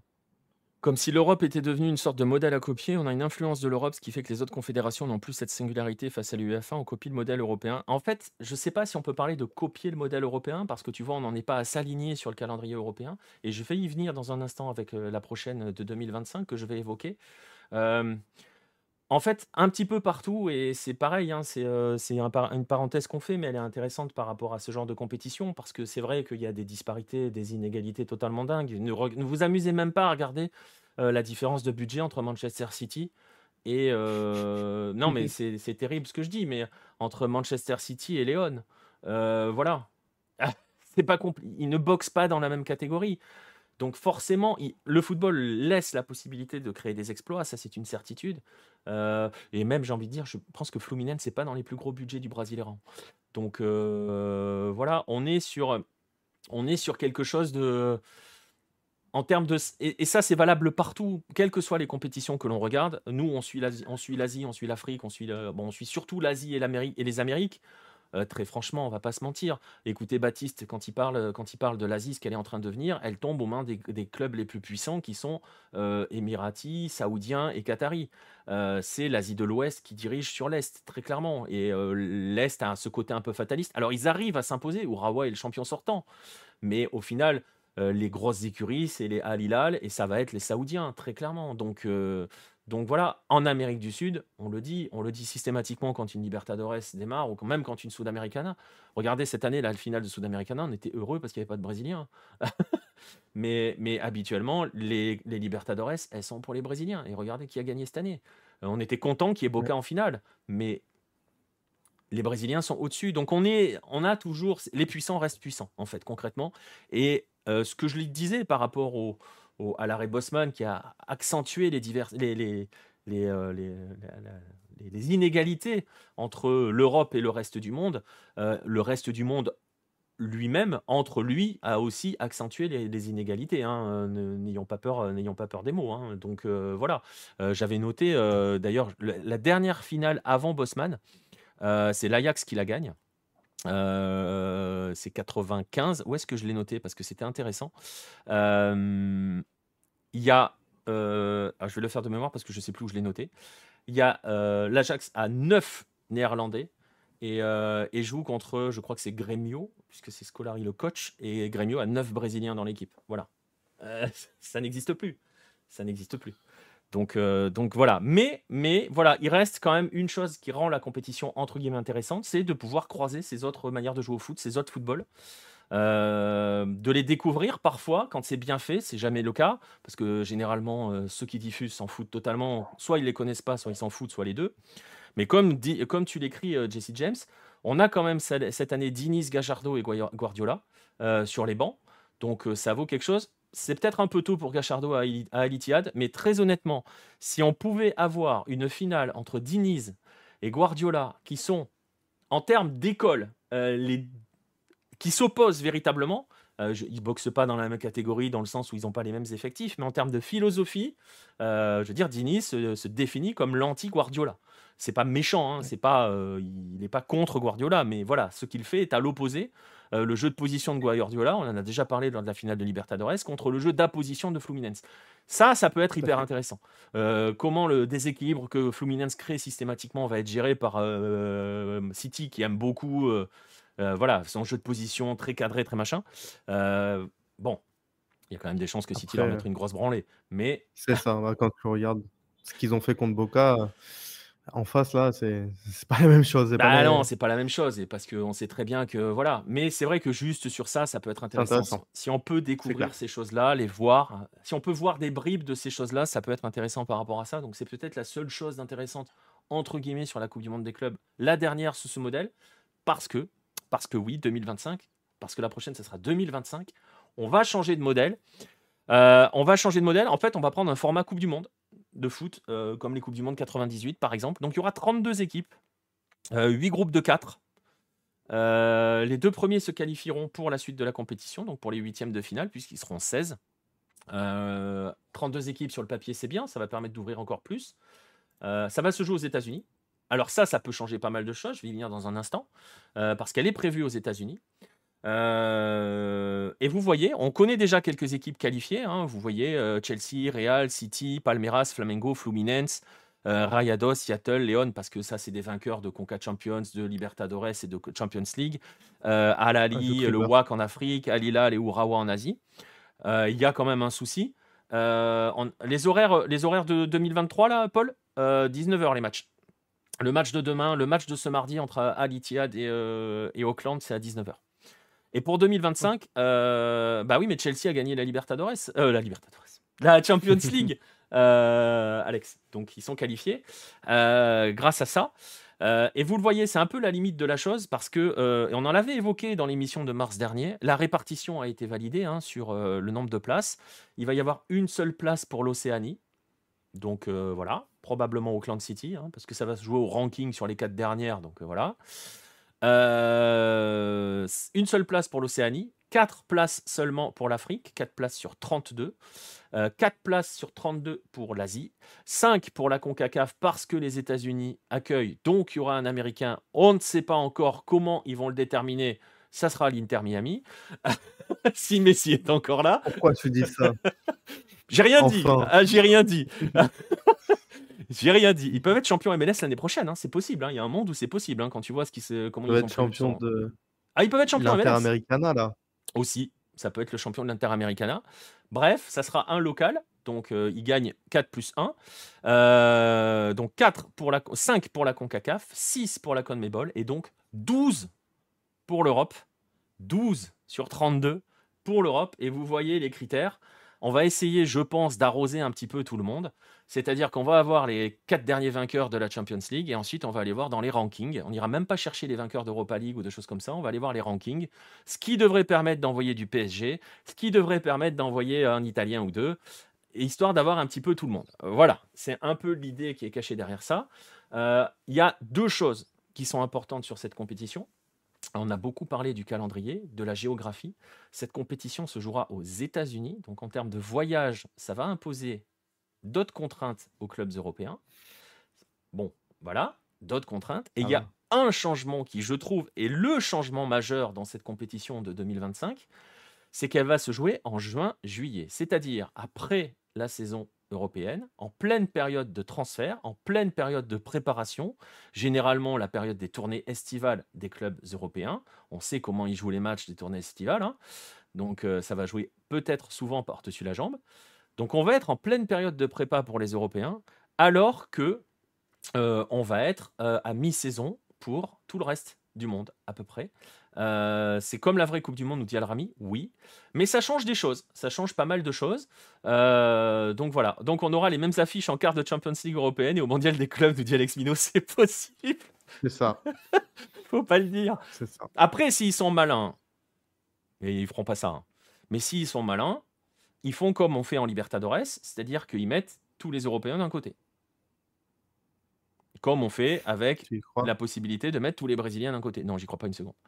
Être malin et FIFA, Ça va pas trop ensemble, hein. bah, c'est surtout que quand tu arrives sur un huitième de finale, si tu mets, je vais dire un truc au hasard, hein, sachant que ça va se jouer aux États-Unis, imagine que tu vas jouer au Texas et que tu mets Urawa contre le WAC. Voilà. Ça va être compliqué. Ça risque d'être compliqué d'attirer du monde dans les tribunes et de vendre tes billets à plus de 200 $. Mais bon, bref. Mais il y a ces petits changements-là qui peuvent être intéressants. On verra. On verra aussi quels seront les derniers Sudam à y participer, parce qu'on ne les a pas tous, hein, il nous en manque encore. Il y en a un qui sera avec la prochaine Libertadores et les autres seront désignés par rapport au classement sur les dernières épreuves. Donc Euh, River. Probablement River. Boca devrait pas être très Ah, loin, c'est je sûr, pense. hein. Hein? Ouais, bah là, on va perdre pas mal de points en Sudamericana, je pense, mais River, c'est sûr, parce que le classement CONMEBOL est tellement chelou qu'on a Peñarol qui est pas trop loin, quoi. Sans manquer de respect à Jérôme, Non, non, on est d'accord. Ah c'est oui, non, compliqué, mais on quoi. est d'accord. Après, ça pourrait être franchement sympa de retrouver Peñarol sur une Coupe du Monde des clubs, mais c'est vrai que voilà. Je ne sais pas s'ils font le ranking général ou s'ils font le ranking sur les 5 dernières saisons. J'ai un doute. Oh, ça va être un ils vont voir quels sont les clubs les plus intéressants, ils prendront le ranking, approprié. Ça, c'est possible. Ça, c'est fort possible. Donc voilà, ça sera pour 2025 avec un nouveau format.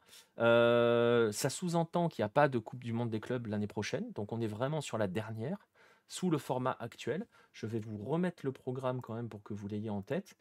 Ça démarre donc ce mardi. Al-Ali contre Léon à Charlotte. Ouais, tu m'étonnes. Dans le stade de foot américain, 20 000 personnes, ça serait un succès. Et là, je te dis que voilà. Mais bon, voilà, ça sera une des interrogations. Bon, bref, on verra, ça sera 2025. Voilà le programme. Al Ittihad contre Auckland. On verra Fluminense. Mon rêve devant les yeux ébahis d'Ericain. Ah, la Rami qui répond sur Al Ali contre Léon. Qui pensait voir un Chelsea Bayern. Ah, tu m'étonnes. Tu m'étonnes. Mais après, Mmh. très franchement, il y a des choses qui peuvent se passer sur une compétition en juin-juillet. Quand tu es sur la période de transfert, quand tu as des joueurs qui gèrent 2025, il n'y a pas de compétition internationale. Donc, ça peut rebattre quelques cartes. Les Européens restent les plus Ouais. puissants, mais on n'est pas dans le même contexte que le contexte actuel. Ça peut rebattre quelques cartes, nourrir d'autres ambitions pour certains clubs. Pourquoi pas? Franchement, pourquoi pas? Voilà, on verra. Rendez-vous en 2025 et rendez-vous donc dès demain pour la dernière, celle de 2023 qui, je ne l'ai pas dit, mais vous l'avez vu sur le panneau, se joue en Arabie Saoudite. Il y aura la CAN. Oh, bien vu! Bien sûr qu'il y aura la CAN à l'été 2025. Tout à fait, j'y avais pas L'été? pensé. Ouais, ça se jouera l'été 2025. On en a parlé l'autre jour avec Farouk dans un 9-10. Effectivement, il y aura la Ouais. CAN. Donc les clubs européens arriveront sans leur contingent africain. Ça peut rebattre quelques cartes. Voilà. J'ai l'impression que la nouvelle formule sera mieux que celle-ci sur papier. Déjà, avec 8 groupes de 4, ça garantit à tout le monde un minimum de matchs. Ce qui n'est pas le cas actuel. On parlait tout à l'heure de Auckland City qui va probablement faire l'aller-retour pour se faire taper par Benzema et sa bande. Là, pour le coup, tu te garantis un certain nombre de matchs. Ça change l'approche aussi. Donc, pour le coup, la phase de groupe, ça devient intéressant. Tout le monde va jouer au moins 3 matchs, quoi, concrètement. Et sur 3 matchs, il peut y Ouais. avoir des accidents. Donc voilà. À la Ligue, vont se faire fumer. C'est vrai que les Africains en pleine canne, tu as totalement raison, Al-Rami. Tu vois, j'étais en mode européocentré qui pensait aux clubs européens, mais alors oui, les clubs africains en pleine canne, Ok. Ouais. Ouais, ça va être compliqué, hein. Ok, c'est compliqué. Bon, c'est mort, c'est vrai. Exactement. Bon, bah écoutez, on verra bien en 2025. Après, la CAN, la CAF peut encore bouger les choses, hein. J'ai pas les dates j'ai pas les dates en tête. De toute façon, on n'a pas les dates arrêtées, je crois, de la Coupe du Monde des clubs 2025. On sait que c'est juin-juillet, Non. et je crois qu'on n'a pas les dates. Bref, 2023, ça démarre ce mardi. C'était l'occasion, voilà, de faire un petit focus, de faire un petit bilan sur ce format qui finalement n'a pas changé grand-chose. A permis quelquefois, hein, on a eu des épopées, hein, on pense au Raja, on pense à Lillal l'année dernière, par exemple, à Alain qui avait tapé River. Il y a eu Tigres qui avait tapé Palmeiras avant d'aller jouer le Bayern. On a quand même vu au fur et à mesure des années, au début c'était très Amérique du Sud, Europe, et puis on a vu au fur et à mesure que bah, les autres continents arrivent. C'est aussi l'intérêt de ce genre de compétition parce que on le dit souvent, par exemple, sur la Coupe du Monde. Et que, par exemple, c'est beaucoup critiqué sur le passage à 48. Les premières éditions, il y a des grandes disparités, mais ça permet aussi parfois, à force de jouer ces compétitions, pour certains, de monter d'un cran. Je ne parle pas de théorie du ruissellement, hein, c'est pas le truc de la maison, mais voilà, c'est aussi intéressant pour ça, parce qu'on voit des clubs qui avancent, qui progressent, et des footballs qui avancent et qui progressent grâce à ça. Mais alors, quand ça sera la période de l'Euro ou de la Coupe du Monde, ça marche comment? Maintenant, parce qu'en fait, elle va être tous les 4 ans, la Coupe du Monde des clubs. Et en fait, pour dire les choses très concrètement, ils l'ont pas dit ainsi, mais je pense que c'est comme ça que ça va s'installer. Je ne pense pas qu'il l'ait dit parce que je ne l'ai pas vu passer. Je vous ai dit qu'elle se joue aux États-Unis. Elle se joue à 1 an de la Coupe du Monde aux États-Unis. La Coupe du Monde des clubs est en train de remplacer ce qui s'appelait ce qu'on faisait à l'époque des Nations, qui est la Coupe des Confédérations. Et donc, en fait, on va mettre la Coupe du Monde des clubs pour organiser des compétitions à 32 équipes sur la terre qui va ensuite organiser la Coupe du Monde. On verra où ça se jouera pour 2030. On verra s'ils la font jouer en Europe. Mais en tout cas, si déjà, ça peut aussi faire tourner entre les continents pour l'organisation. Mais voilà, c'est un ruissellement anti-gravité. Le ruissellement par le... Ouais, c'est ça. Mais voilà. Mais normalement, l'idée, c'est que ça, en fait, ça remplace un petit peu dans le principe la Coupe des Confédérations en offrant aux futurs pays hôtes de la Coupe du Monde un test grandeur nature de ses capacités organisationnelles euh, en le faisant au niveau des clubs. Ça, pour le coup, c'est pas plus mal. L'ouverture avec plus de clubs africains, asiatiques, américains, nord et sud, c'est pas plus mal aussi. Les groupes, c'est pas plus mal. On verra sur la durée que voilà, ils ont remarqué que pour quelques saisons, il manque un moyen de faire un ou deux billets. Alors après, il y a toujours la notion de faire un ou deux billets, mais très honnêtement, je préfère dans l'absolu qu'ils fassent un ou deux billets avec un format comme celui-ci qu'ils aillent nous faire un ou deux billets avec les formats comme la Coupe du Monde actuelle qui, très franchement, a un intérêt quand même assez limité en termes d'ambition pour les petits pays qui déjà doivent se prendre un marathon avant de taper les gros, quoi. Donc, tant pis pour le repos des mecs. Ça, c'est clair, on est d'accord. D'ailleurs, à l'évocation de ce format, et on va conclure là-dessus, la FIF Pro, le syndicat des joueurs, a grogné par rapport au calendrier et avec ce format-là. Donc voilà. Après, elle va tomber pendant la trêve estivale, elle va tomber pendant les matchs de préparation des clubs européens, hein. Donc, c'est-à-dire qu'au lieu d'aller chercher les billets en Chine en organisant des matchs amicaux, bah, ils iront jouer la Coupe du Monde des clubs. Voilà, concrètement, ils perdent certains billets, je pense. Donc, mais en termes de surcharge calendaire, voilà, ils seront en phase de prépa. Voilà pour ce petit court passage sur la Coupe du Monde des clubs. 2029, parfait pour tester le match ouverture à Montevideo. Ils font jouer Peñarol, un seul match. Ils font jouer River ou Boca, un seul match. Et ensuite, tout le monde ira en Espagne et au Maroc. On a des nouvelles des Nation Series que voulait Gianni? Aucune. Enfin, en tout cas, j'ai rien vu passer depuis. Je sais pas si tu as vu quelque chose là-dessus. Non. Rien vu passer, Al-Rami. Pour l'instant, il reste avec sa Coupe du Monde des clubs, donc voilà. Mais franchement, ce format-là, on va demander, on va voir. On va voir comment il va s'installer, on va voir s'il s'installe. Et en même temps, l'organiser une fois tous les 4 ans. Pourquoi pas? Franchement, pourquoi pas? Ça peut être pas mal, ça peut être sympa. On verra si ça peut déboucher sur des surprises. Je pense que ça peut déboucher sur des surprises. Donc allons-y, pourquoi pas. Attendons 2025 et disons au revoir à ce format 2023, format qui n'est franchement plus trop d'actualité, on va dire. Voilà, on arrive au bout, on arrive au terme de cette émission. Je ne sais pas si on fera un 9-10 la semaine prochaine. J'avoue, je ne m'étais pas posé la question. Ce sera la dernière avant Noël. Je sais pas, on verra. Il faut qu'on en discute entre nous. On va se donner quelques rendez-vous quand même pour des lives. Vince, la finale Argentine, c'est samedi? Dimanche? Samedi, mais non, je crois que c'est samedi soir, mais il me semble pas qu'on ait l'horaire encore. C'est la question Je que vais je pas me te dire posais. de... Attends, je te réponds tout de suite. Je te laisse parler des autres. Eh ben, je vais parler des autres parce qu'il y a aussi la finale de Liga MX, le nouveau classico mexicain entre Tigres et l'América. Je ne sais pas si les horaires ont été publiés ou définitifs. J'ai vu passer des minuit, mais ça m'étonne. Dans la nuit de mercredi à jeudi, je crois, et après dans la nuit de samedi à dimanche. Donc s'il y a moyen de pouvoir enchaîner les deux, je vais vérifier une seconde si on a les horaires. Mais j'aimerais bien pouvoir faire la finale de Liguilla mexicaine parce que Tigres América, ça devrait envoyer très Pas très mal. fort. C'est hyper excitant sur le papier, forcément. Je regarde si on a les horaires. Je suis en train de regarder très rapidement. En Pour... Argentine, Vas-y, c'est samedi à 21h. samedi 20... Ouh, Ça fait tard pour vous. Ah, 21h, ça fait Pour 1 vous. heure du match chez nous? Ouais, ça fait 21h pour moi, du coup. Ouais, ça. Donc ça va 1 heure. venir percuter. J'ai pas les horaires encore d'América Tigres, mais on fera la finale. Platense Central, on vous l'a tellement bien vendu que vous allez tous venir en nombre. Et oui. Vous allez kiffer rien que pour la coiffure de merde. Comment il s'appelle? Malcora? Ouais. Malcora. C'est Rien pas que pour mal, ça vaut le la. coup. Il n'y a pas les horaires encore pour la MX. Merci. Parce que j'ai vu que c'était dans la nuit de mercredi à jeudi pour la finale aller et dans la nuit de samedi à dimanche pour la finale retour. On n'a pas encore les horaires. J'espère que ce ne sera pas 4h du matin. Si c'est pas 4h du matin, on fera la finale de Liga MX. On fera la finale d'Argentine et on en avait parlé un petit peu avec Vince.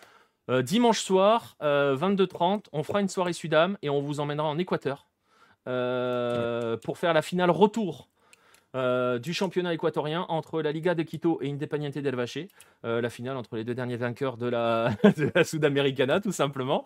Et parce que voilà, il y a eu 0-0 au match aller. Donc tout est à faire au match retour. Ça sera dimanche 22h30, si j'ai bonne mémoire. C'est Mais assez je vous en tôt, dirai je crois. plus sur les réseaux. Donc voilà, suivez sur Twitter. Venez sur notre Discord. Voilà pour les rendez-vous. Voilà pour les rendez-vous. Il va me rester déjà à remercier Vince d'être venu déprimer autour de son boca. Merci à toi, Vince. Non, ça va, avec plaisir, t'inquiète. Juste pour continuer, la Coupe du monde des clubs, il n'y a aucun match qu'on peut faire en live? Je le verrai. J'ai pas regardé les Pour l'instant, les ouais. horaires à 19h me posent pas mal de problèmes au niveau de l'organisation. Ah oui, c'est 19h pour vous. C'est vrai que moi, je pense 19h ici, mais ici, c'est beaucoup plus tôt, genre 15h. Ouais, ça Ouais. fait tôt, Donc effectivement. ça risque d'être très D'ac problématique pour les organiser. Je sais pas. Je préfère pas OK. m'avancer parce que ça risque d'être très problématique. Je sais que Bon, je bah, sais on que la verra. dernière, on avait fait Tigres Palmeiras et on avait fait la finale, je crois, face au Bayern. On essaiera de voir ça. Mais Ouais. voilà. Bref, on verra. Je vous en dirai Bon. plus sur les réseaux sociaux. Mais ce qui est sûr, ce que vous pouvez déjà noter, c'est la finale du championnat d'Argentine samedi. Ça nous permettra de parler aussi du championnat d'Argentine et de tout ce qui s'est Ouais, passé et tout de à fait. passer ce qui s'est passé en dessous parce que je pense qu'on va très vite sortir du match. On va pas se mentir. Il y a des chances. Il y a des Il chances y a pour des que chances. ça finisse à la loterie. Et dimanche, finale du championnat équatorien. Là, ça peut être beaucoup plus sympa en termes de football entre la LDU et Independiente del Valle. Merci Vince. Avec plaisir. Merci au chat d'avoir été là. Exactement. Merci, Merci à toi. merci au chat. Merci à tous ceux qui étaient présents dans le chat ce soir. Merci à tous ceux qui vont écouter cette émission en replay, que ça soit sur YouTube, que ça soit sur les différentes plateformes de podcast. Parce qu'on est presque. Si on est partout, on peut dire on est partout maintenant, puisque ça remarche avec Deezer. Donc on est partout. N'hésitez pas à nous suivre sur ces différentes plateformes. Et puis on va se donner rendez-vous donc pour les lives, pour un prochain 9-10, soit lundi prochain, soit en 2024. Et dans ces cas-là, on vous souhaitera de bonnes fêtes, mais on le fera avec les lives. Donc voilà. Allez, bonne soirée à tous et à très très vite sur la planète Hello. Salut tout le monde.